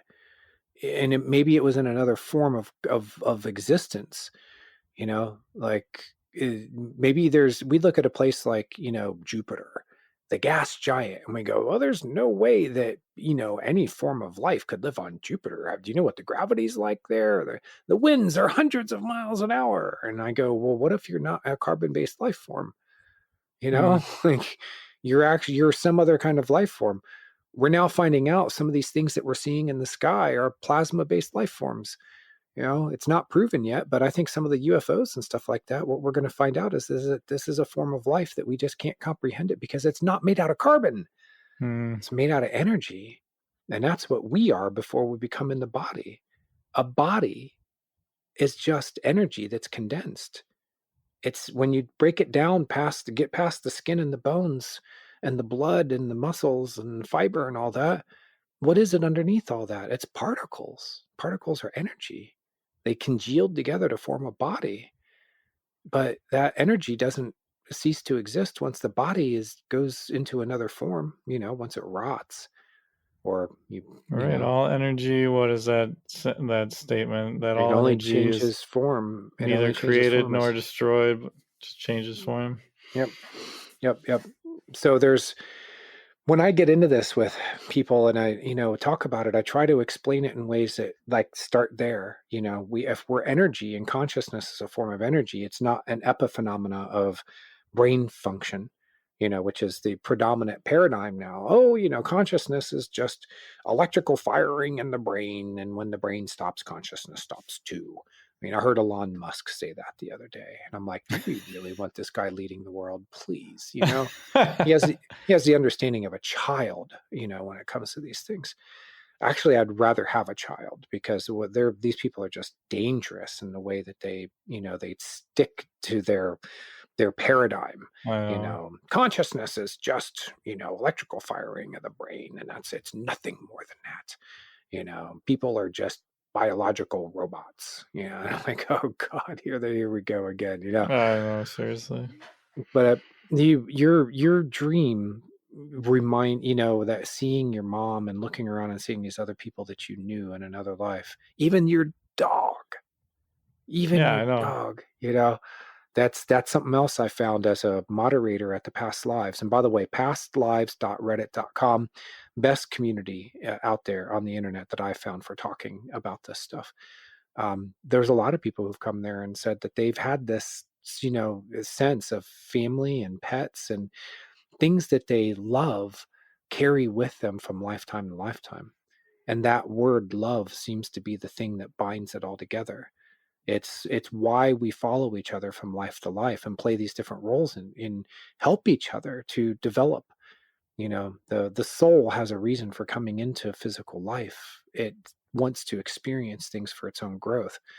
And there's decisions that are being made at that level that are it's beyond us to know consciously. For most of us, we'll never know the reasons why we chose our circumstances and the people that we've bonded with, and the soul groups, the soul families that we've come into these lives with. We won't know this. It's very hard to get this information while you are a conscious being in your life. But yeah, I think you saw in your dream that the information is there and it loaded in. I mean, the environment itself was talking to you when you were in the dream space, and the dream itself started talking to you. Mm-hmm. This information is there for you. And I think that first dream where you looked into the well and you saw face after face after face, there's something that I've been led to through all of this experience, is that there are infinite faces on one being, the behind all of this, all of this, the life, the multiple lifetimes. I could have been reincarnated on earth thousands of times, or tens of thousands. I could have lived throughout this universe millions of different lives. They're probably all happening simultaneously too, because time only exists in this three-dimensional space. There are other places where time doesn't exist. Dimensions that are right next That's to where ours, like things get so crazy. Like when I think about stuff like that, where it's just like, imagine time doesn't exist. yeah, the whole how do you the wrap your mind around that? simultaneous aspect of that is like, holy cow. I don't know. That's Have you seen actually the new Doctor Strange movie? No, I haven't, and it sounds like maybe I need to, because they explore some of these ideas. Y'all, it's not a huge spoiler, but essentially the first part of the movie essentially tries to make the statement that your dreams that you have are glimpses into your multi-dimensional self. And so Doctor Strange is having these dreams about himself in a different dimension, and all of a sudden a couple of those realities come crashing into the one that he's actually in. Yeah. And so, and that's how he makes that distinction that maybe dreams are his multi-dimensional self, because all of a sudden this image from a dream actually came into his reality. Yes. Yeah. And so, we're going to we have a guest coming up, Bob Haas, who had his dream, things that happened in the dream became part of his physical reality. And we've had other guests who've talked about this too. And it's, it sounds to me like whoever wrote that movie has been exploring some of these ideas and maybe finding out for themselves that there's. It definitely makes me think, but I still I'm like, well, I guess not every dream feels as like loose and as like fluid. Some dreams feel really solid without a bunch of crazy, unusual things that would happen. And not that all of our parallel lives wouldn't experience potentially some really unexpected kind of things that go against the physics of our current reality. But I'm like, sometimes the dream world feels like it's its own place and not like just individual singular parallel lives. But it's not just shit going on between your ears or behind your eyes while you're sleeping. It's sleepmentation. It's thought activity while you're asleep. I mean, that's what that's kind of out of the academic literature. What is dreaming? If you ask like Deirdre Barrett at Harvard, psychiatrist there who studies dreams, she says, well, it's sleepmentation. It's thought processes that happen while you're asleep. And you can measure things going on in the brain. This is how we found out so much information about dreams, is through these sleep studies and hooking people up to EEGs. And now we've got them in MRIs as they're dreaming, and we can look and see all this activity happening in the brain. And it gives the researchers this idea that everything that happens while dreaming can be traced back to brain activity, and that the brain activity is actually producing, the dream content. But then they find that there's dream activity that happens in other states that are not in the REM stage when dreaming usually happens. And what it's led me to conclude is that it's what kind of dream that you have depends on what stage of sleep that you're in. So you can have those REM stage dreams that are sort of, it's thought-like activity happening while you're asleep. It's an experience of your whole nervous system. In fact, it's not just your brain. And these are sort of the, the meaningful dreams that you and I have talked about on this program many times, but then you can have dreams during other stages of sleep, and some of them are very surface level dreams. You can have ones that incorporate things that happen to you while you're asleep. There's a loud sound outside, and now you're dreaming about an ambulance, but it's because a fire alarm is going off. You have a fever while you're asleep, and now you're dreaming about it's some being in some hot landscape, and it feels hot, and you feel like you're sweating, and it's because you are. The dream is incorporating what you're feeling physically at that moment. It's kind of surface level. And thoughts, memories, nightly, you process the memories that you've accumulated during the day. You can point right to dream content that says, oh yeah, it's symbolic, but right there it is. I know what happened, what memory that dream is pointing to. And the point is that it gives people the idea that that's all that dreaming is. You can point towards stages of sleep and the type of dream that accompanies it. And then that's, okay, yeah, we figured it out, Nice and close the book, tidy. it's done. Yeah.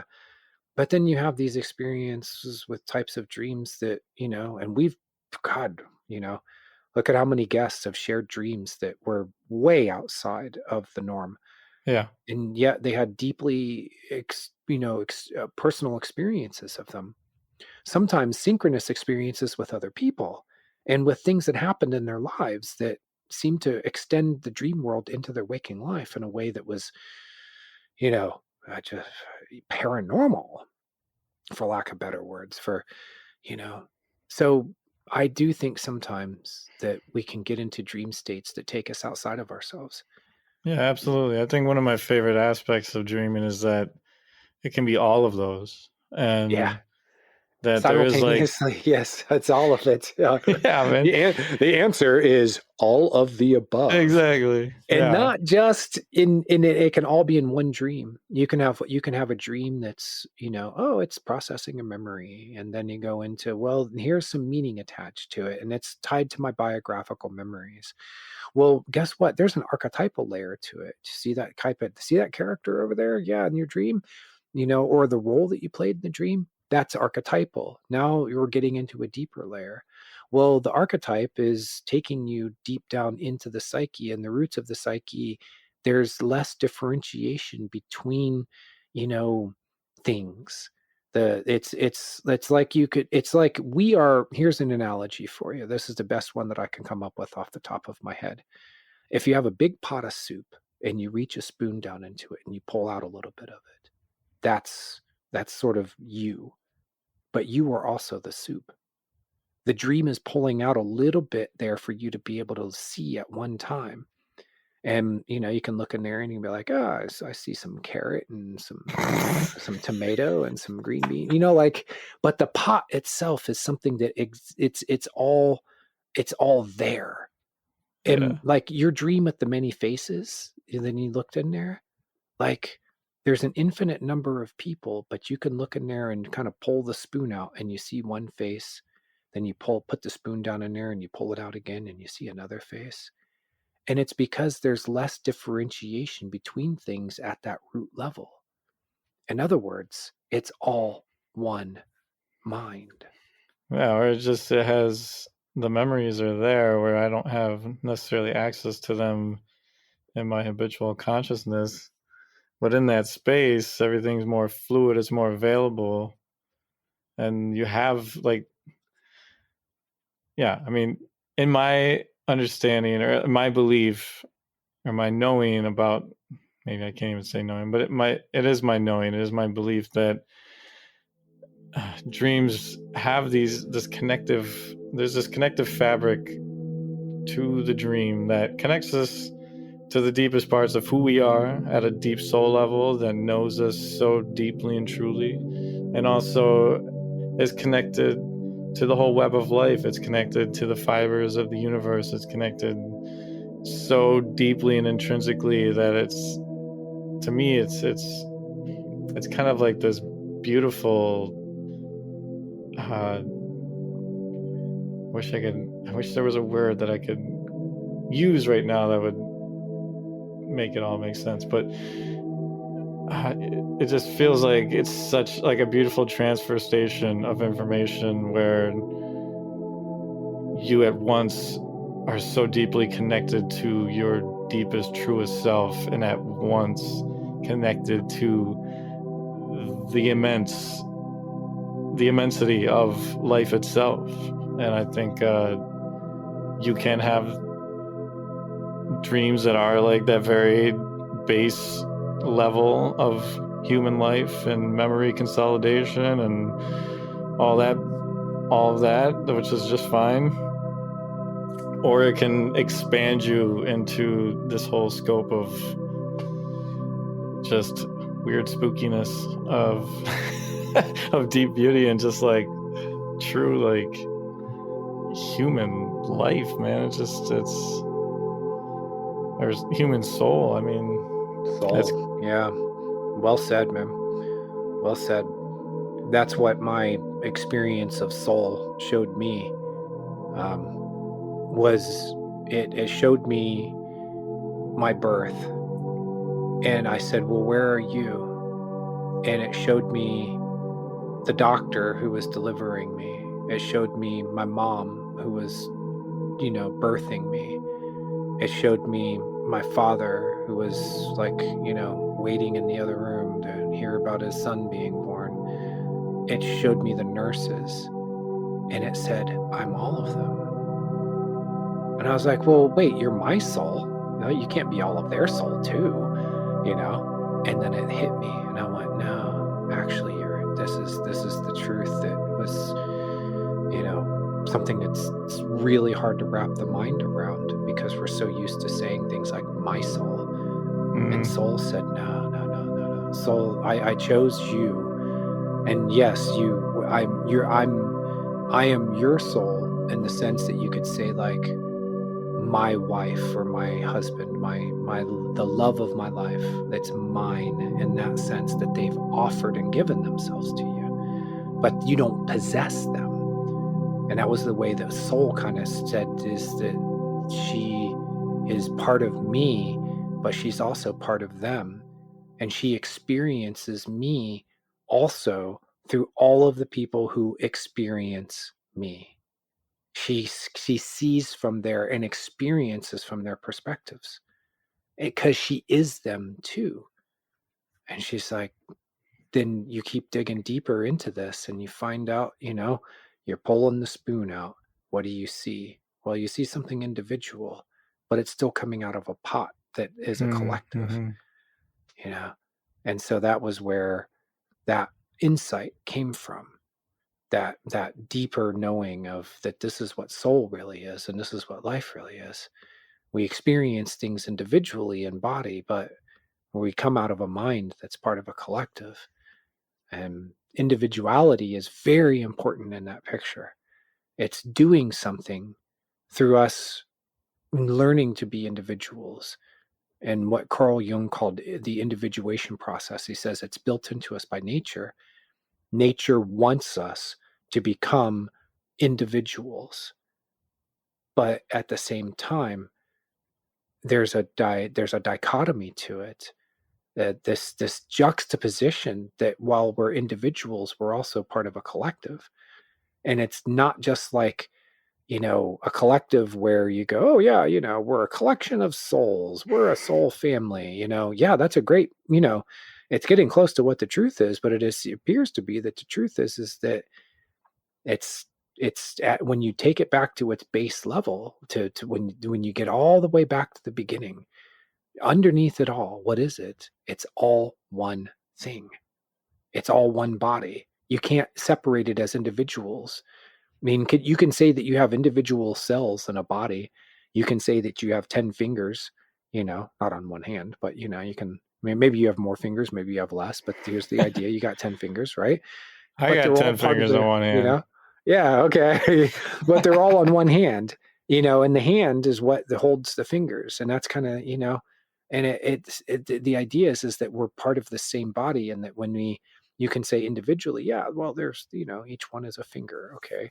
Well, but then that finger is part of a hand, and the hand is part of an arm, and the arm is part of a body.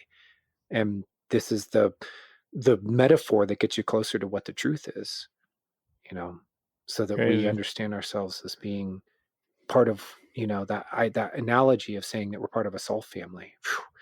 I mean, that's, to me, that strikes right there to the truth. That to me is, there may be deeper truths, but that's the one that resonates with me right now. Nice. Go ahead.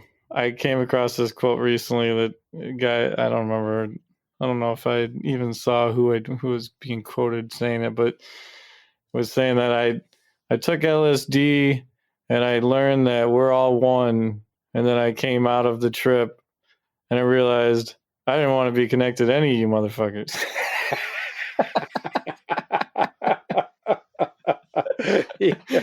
I like laughed so hard at that. Was like, that is hilarious. And to get the joke, you have to have kind of been there. Yeah, like yeah. That's, you mean to tell me we're all one? Oh God, are you kidding me? Please. Yeah, because that ups the ante. That means that you got to be able to love the people you hate. Yeah. That they could have been someone that you were very deeply connected to at some point. In fact, there's probably a reason why you have such depth of feeling for them. Usually we can let things go that when it rubs us the wrong way, or something happens where a person, like, I'm just going to forget about that person. But when you hate, you're actually holding on to something. And there's a reason why. It's like it's got a hook in you, and you can't just let it go. And I think sometimes it's because of past lives. What were you going to say about my dream? And then I want to just pose the question to you after you say what you're going to say. One of the hallmarks of a past life dream is, I mean, you've hit a few of them with the ones that you described, being in another place in another time, and it has a familiarity to it that, it's like, yeah, it was part of a past life, and you'll see yourself in different time periods and dressed, and the overall look comes from, a time period, like you said, the Renaissance. But the thing that I've found to be the biggest indicator of a past life dream, and this is how you separate it from other dreams that might use a historical context to tell a story, because a dream is a narrative, it's a story. So it needs to, like, it might use something where it puts you in period dress, and puts you in a medieval time or something like that. But it's just part of the story. It's not, it's not because it's a past life that you lived. But if you can go into it and see yourself as another person, it's not who you are now in your life, but it is you. Something essence about you, who is, Steve Ernenwine, who lives in Minnesota, was also this other person. It's Steve, but Steve was in a different body, seeing out of different eyes, but it was the same essence of who he is now, was also him then. And this is the thing that I've found about past life dreams, is they can put you into that role. I've dreamed about being like a little girl, or I've dreamed about being an animal. And I'm in a different perspective. And that's just the way that dreams can, incredibly imaginative and creative in their storytelling. And, they can put you into these different roles for reasons that are, let's just say that it's more conventional dream storytelling. But when you know that you are someone else, and it's not you in your current life, but there's some essence of you that was there, you could be a different gender, You could be completely different body type, everything can be very different, but when you see out of those eyes in the dream that you were that person. That's one of the ways that I can judge. I can differentiate a past life dream from a conventional dream that's using the theme of the past as a way of telling a story. So I wanted to point that out from your dream as something, if people are out there wondering, well, how do I tell if it was a past life dream? If you have that indicator in a dream, then for me, it makes the odds just got a lot more likely that it's a past life dream. Nice. I like that. That's actually pretty close to where I was going to try to steer the conversation real quick before we end. Was that I just wanted to make sure that before we finished here that we had at least touched lightly on the fact that just even if you have a dream that takes place in some far removed past, doesn't necessarily immediately shouldn't immediately assume that it's necessarily talking about a past life, I would say. Yeah, it's not automatic. Yeah. Because there could be something there deeper. And I mean, we just had the episode with Catherine Lawson and the horrific dream that she had shared with us. One of the first people that she had told it to convinced her that it must be a dream that she had of a past life of hers. Yeah. And yeah, she accepted it in the moment because it was convenient, and it was technically a past life of hers. It was just earlier in her current life.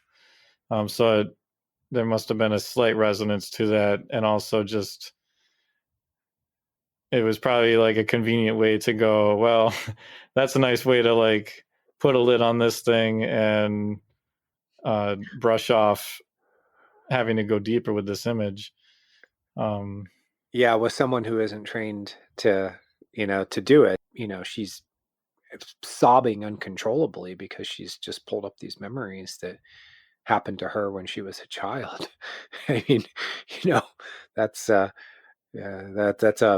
can be a hard situation for a person to be able to, when you're we're trying to, for the teacher to be able to say, well, okay, it was a past life. Yeah. And so now you're creating distance between what's happening, and you can create that psychological distance and go, oh, well, if that was a past life, then okay, it doesn't matter as much now.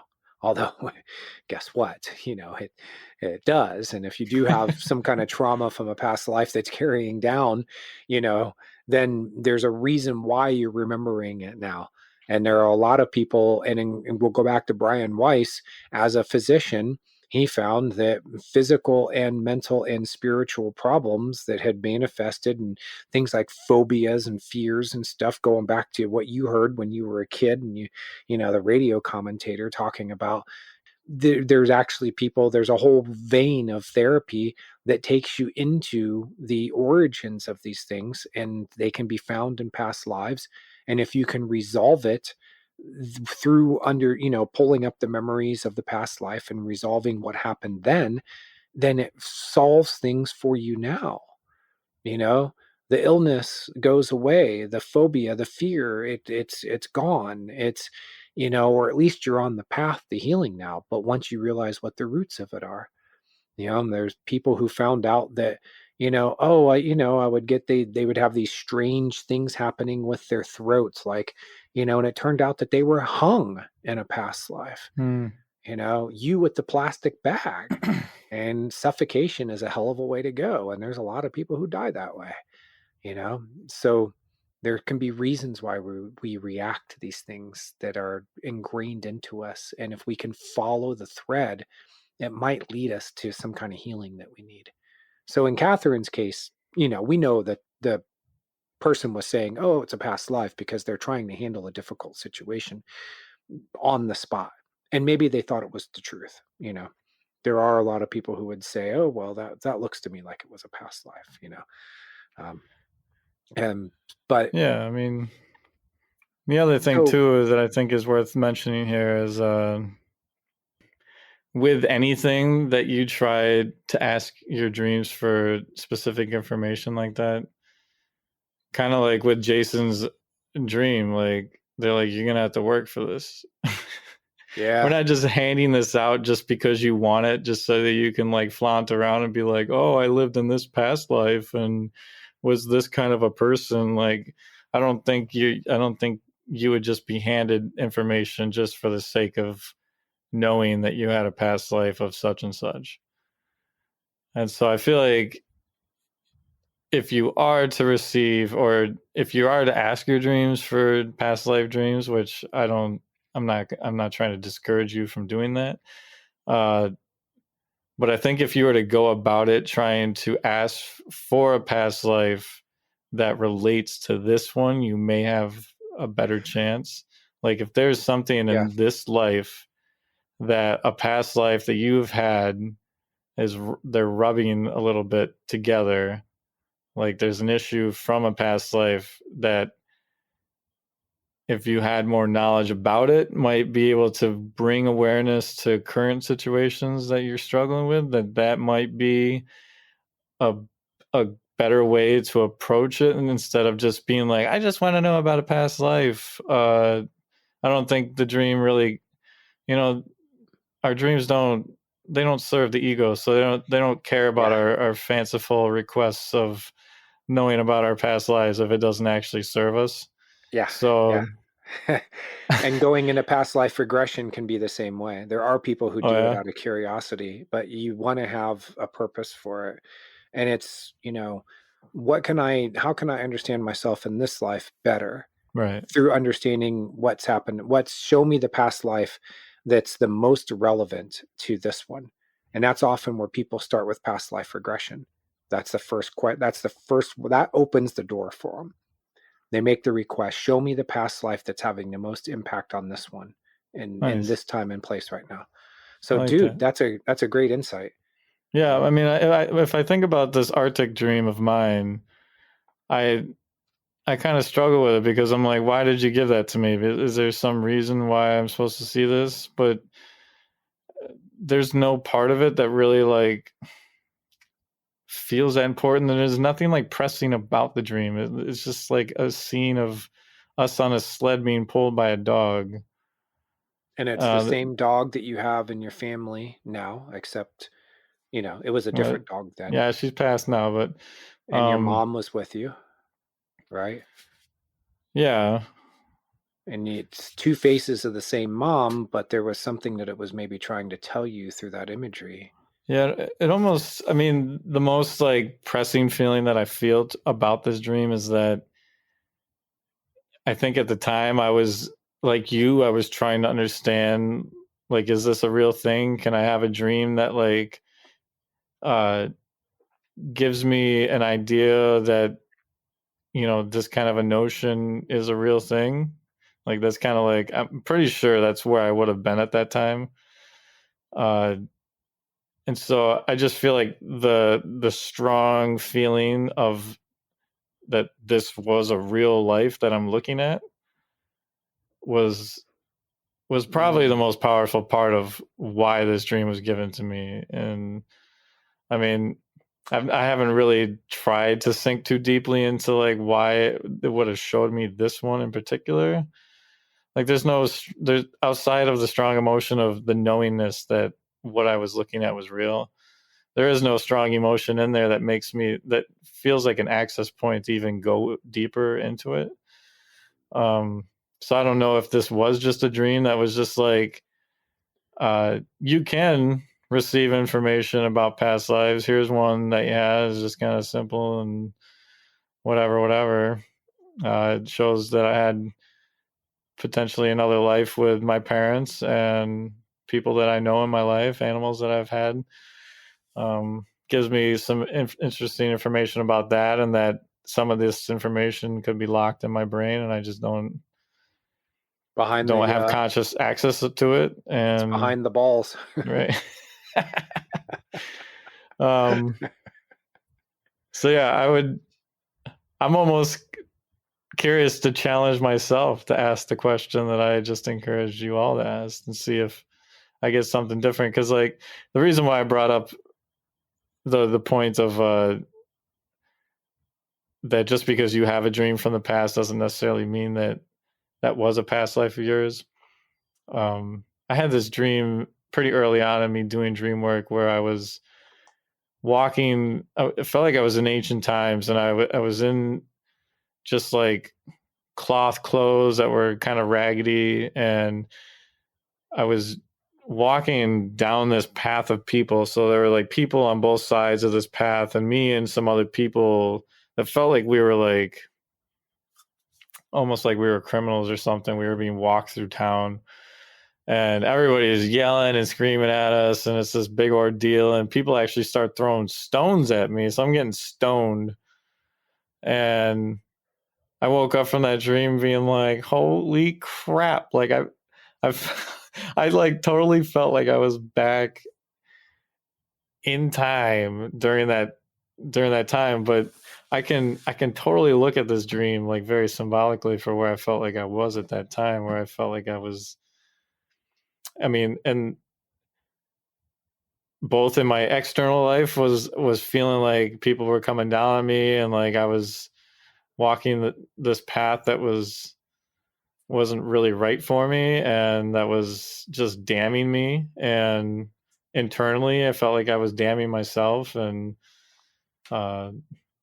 so it's hard to say that I had a past life where I got stoned in public like that, but I can also see symbolic value to like where it was possibly like trying to show me. So that's kind of like the gray area of like, who knows, you know? You want to try to interpret the dream conventionally and find ways of connecting it to what's going on currently in your life. Most dreams do connect some way to what's happening right now. Mm-hmm. Even if they bring up something that's from a past life, you still want to go through that same process. Right. The call it conventional dream interpretation. This is, you tie together, you're looking at the symbolism and the narrative, and you're trying to see how it all connects back to you. So, and you're sitting there saying, getting stoned, and I know you used to like to hit the bong, man. And yeah, that was another part of that dream for sure. Getting stoned, yeah. But the dream is using a theme. You know what it was like back in the day. I mean, that people used to get, that kind of crap used to happen. There are probably a lot of people who the last thing they ever saw in their life was that rock, coming towards their forehead because they've been caught stealing or something like that. And now it's public execution on the spot, so. Well, do you want to know what I named that dream? Yeah. I got stoned, literally. And like, if you remember back when we had our talk for the Origins episode, I had mentioned, after those two dreams that I gave you, where over the course of the next 8 months, I'd fully quit smoking weed. And this dream, if I looked it up, I'm almost positive would have been within that 8 months. And so I feel like it was like the building pressure of feeling like I need to get out of this lifestyle. And I'm getting stoned. Yeah. But every time I get stoned, I feel bad about it. I feel like, there's like a whole way that you could piece into that dream that is like really wild and really cool. Yeah, I can see the metaphor, and the wordplay is right there. Oh yeah. And even in my early days of doing dream work, I picked up on that, which I think is brilliant, because there was so much that went right over my head in those days. But I love the fact that I was able to pick that one up. Yeah, man, it's right there. I appreciate the point of looking for, even though the dream has these a sort of a historical, feel to it. It would be easy to say, oh, well, I must have lived in, maybe it was the Middle East, and it was, or, was the time of Jesus or something like that, and next thing you know, you're going off in these directions that it's not there in the dream content. You just saw yourself, in a town with wearing a certain kind of clothing, and it felt like there was kind of a theme to it that maybe kind of primitive conditions compared to now, but it doesn't automatically mean that it was a past life. And you found the context right there for it, like, oh, no, it doesn't mean that I died in a past life because I was stoned to death. You were able to make that connection to what was going on in your life. And this is what I tell people when they ask me is, was this a past life dream? And we always go, well, can we find the traditional path through this dream to lead into what's going on with you in your life right now? Because if you start going off into the past life explanation before exploring these other possibilities, I've seen too many times that it's led people down, it's led them astray. It's led them to the wrong conclusions. Oh, it was a past life. No, the dream is just using that as it's using a theme. It's a story, and you have a hell of a storyteller in your mind, every night crafting these things for you. So go first to the conventional explanation. And if you don't find it, then we can start exploring some of these other possibilities that it might have been like a past life. I feel like most past life dreams would have a feeling in them that it is a past life. Yeah, there's something. Like there's some narrative feeling within a dream that gives you more of a basis on that, typically. Yeah. Kind of it's just a knowing. The information is there. It's just that it's not being presented overtly, but the dream landscape is basically the rendering of information. So you're there and you're dreaming, and this information's loading into your mind. And let's say that it's related, that a past life memory is coming to you in your sleep and you're dreaming. And now the dream is forming around the information that's loading through your subconscious mind and coming to your attention while you're dreaming. It's still just a rendering of information. And if we remember back to our episode with Ian Wilson and his experience with dreams, is that when you scrape it all away, what is underneath it all? It's information, which may actually be what the entire universe is made out of, if some of the latest physics turns out to be right. But that would be off on a tangent. Lots of tangents here. Yeah, man, there are a few. But I'd like to, if you're good with closing, I'd like to close with the dream that's going to be part of my book that's coming out, the book on nightmares, and we'll put a link into the show notes. It's available for pre-order. It's a guide to your darkest dreams, and from JM to Board, and it's going to be available in November. But I explained there was the most powerful past nightmare related to a past life I've ever encountered. And so I'd like to go out on that note if you're ready. Yeah, man, let's hear it. All right. So it's a recurring dream, and it starts off where the dreamer is seeing himself as a man who he knows that it's the Civil War and that he is fighting on the side of the Confederacy.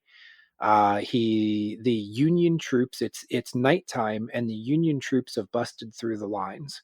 So now they are running wild into the countryside, and he can hear, the gunshots and things burning and all that, right? So he is supposed to hold his post, but he's been told, he knows that these troops are headed towards his family home, which is like a plantation home, and he abandons his post and he goes running home.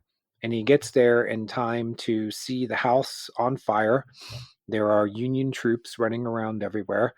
And as his family members escape the flames, they are cut down by the Union soldiers. So he's watching his his parents, his grandparents, aunts and uncles, sisters, brothers, all these people. He even had memories of them killing livestock and stuff like that, slaves running away. So he has the dream again, and it's the same exact scene. He's a Union soldier. He runs from the lines after the lines have been overrun. He runs back to his home. Home's getting burned down. Family gets, killed in front of his eyes. He's hiding in the bushes, and he wants to run out to. He knows that he can't stop what's going to happen. And if he runs out into the open and they see him, they're just going to kill him too. So he knows that his death isn't going to do any good. And he experiences the most intense anguish because he wants to die, but he can't. And so the dream repeats the next night and the next night and the next night. And every time, more of the opening scene is left out. And the dream, just when it opens up, it just gets him right back to the plantation house. And it zeroes in on him watching his family die, getting cut down by the soldiers. Very graphic, gory, right? Happens again and again and again. And then he turned 4 years old and the dream stopped. Huh? Yeah. 4 years old? Yeah. He was 3 years old when he had those recurring nightmares. I encountered him at Reddit, at the Past Lives subreddit, and we were having a discussion about past life dreams, and he came in and he shared that one. And I had a pretty extensive discussion with him. We tried to find something conventional going on in his life that could be explained by the dream. Like maybe he had seen a war movie, maybe he'd heard a family story, all that stuff. And he said, no, I was 3. I had no awareness. I didn't even know what war was, let alone what the Civil War was. I didn't know that they would use like muskets and bayonets. I didn't know what a plantation was. I didn't know any of this stuff. Wow. And yet he dreamed about it recurrently, not just a one-time thing, but over and over again.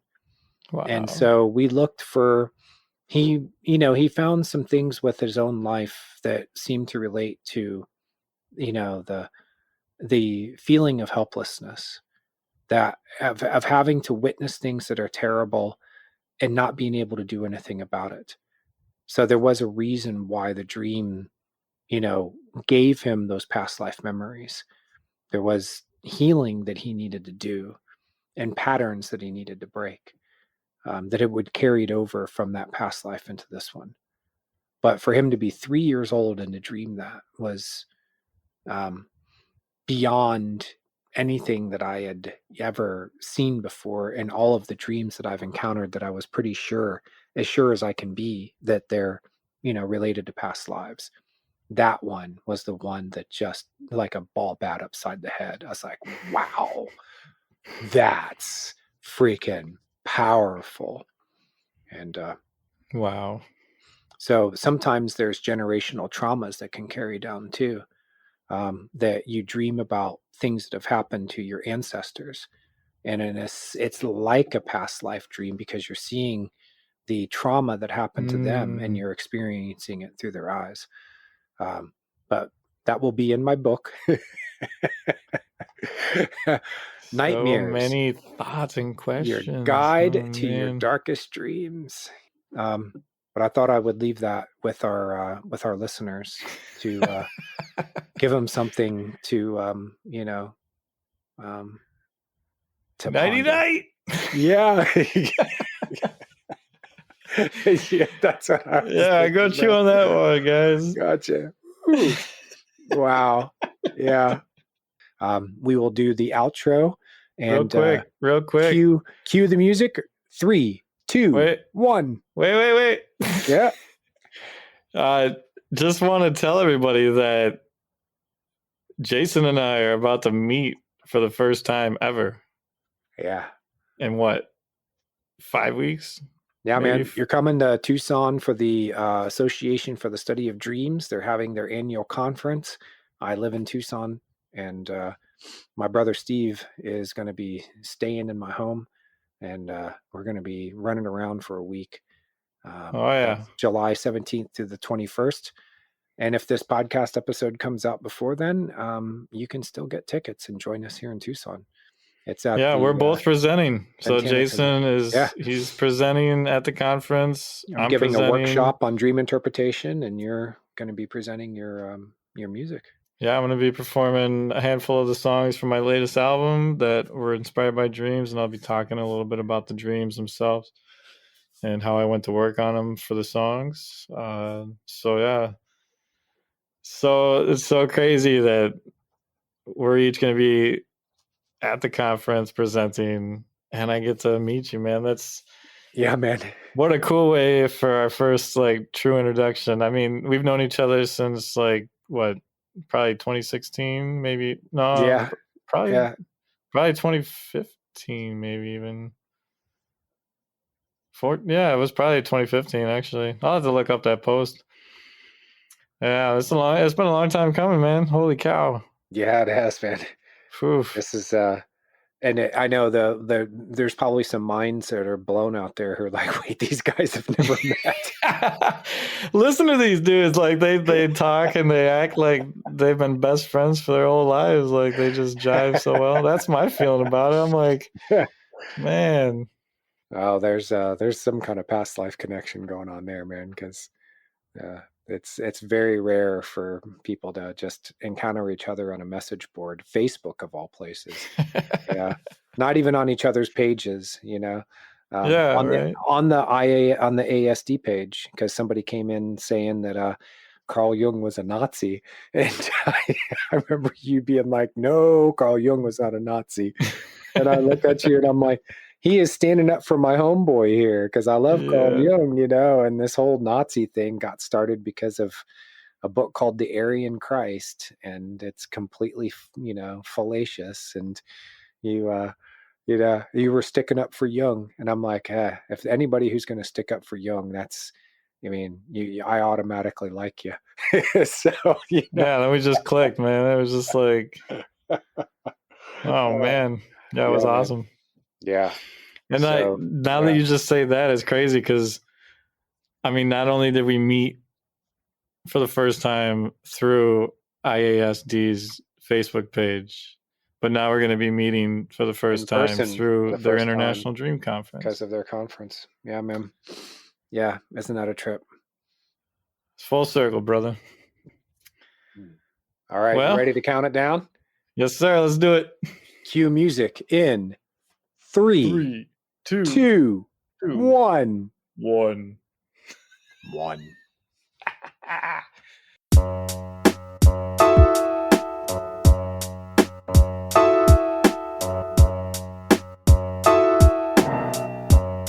Well, there you have it. Another episode of the Dreams That Shape Us podcast. Thank you so much for sticking around and listening and being here. We really appreciate all of your ears and your time and your hearts. It really means a lot to both of us. So thank you so much for being here. And as always, this podcast is created and co-hosted by me, Steve Ernenwine, and my soul brother, J.M. DeBoard. All the original music that you heard throughout this podcast was written and created by me, Steve Ernenwine, aka AQ the Dreamwalker. Before we leave, I just wanted to say that the brilliant voice actress that we had for the retelling of Jason's dream was none other than Leah Noel. You may remember her from episode 7, where we talked about her Amazon woman dreams. We're really excited for Leah. Leah is about to come out with her own fiction podcast where she is retelling a book that she has been writing. And oh my God, let me hear a few samples of it, and she's doing all the sound design and everything, and oh my God, it's going to be so good.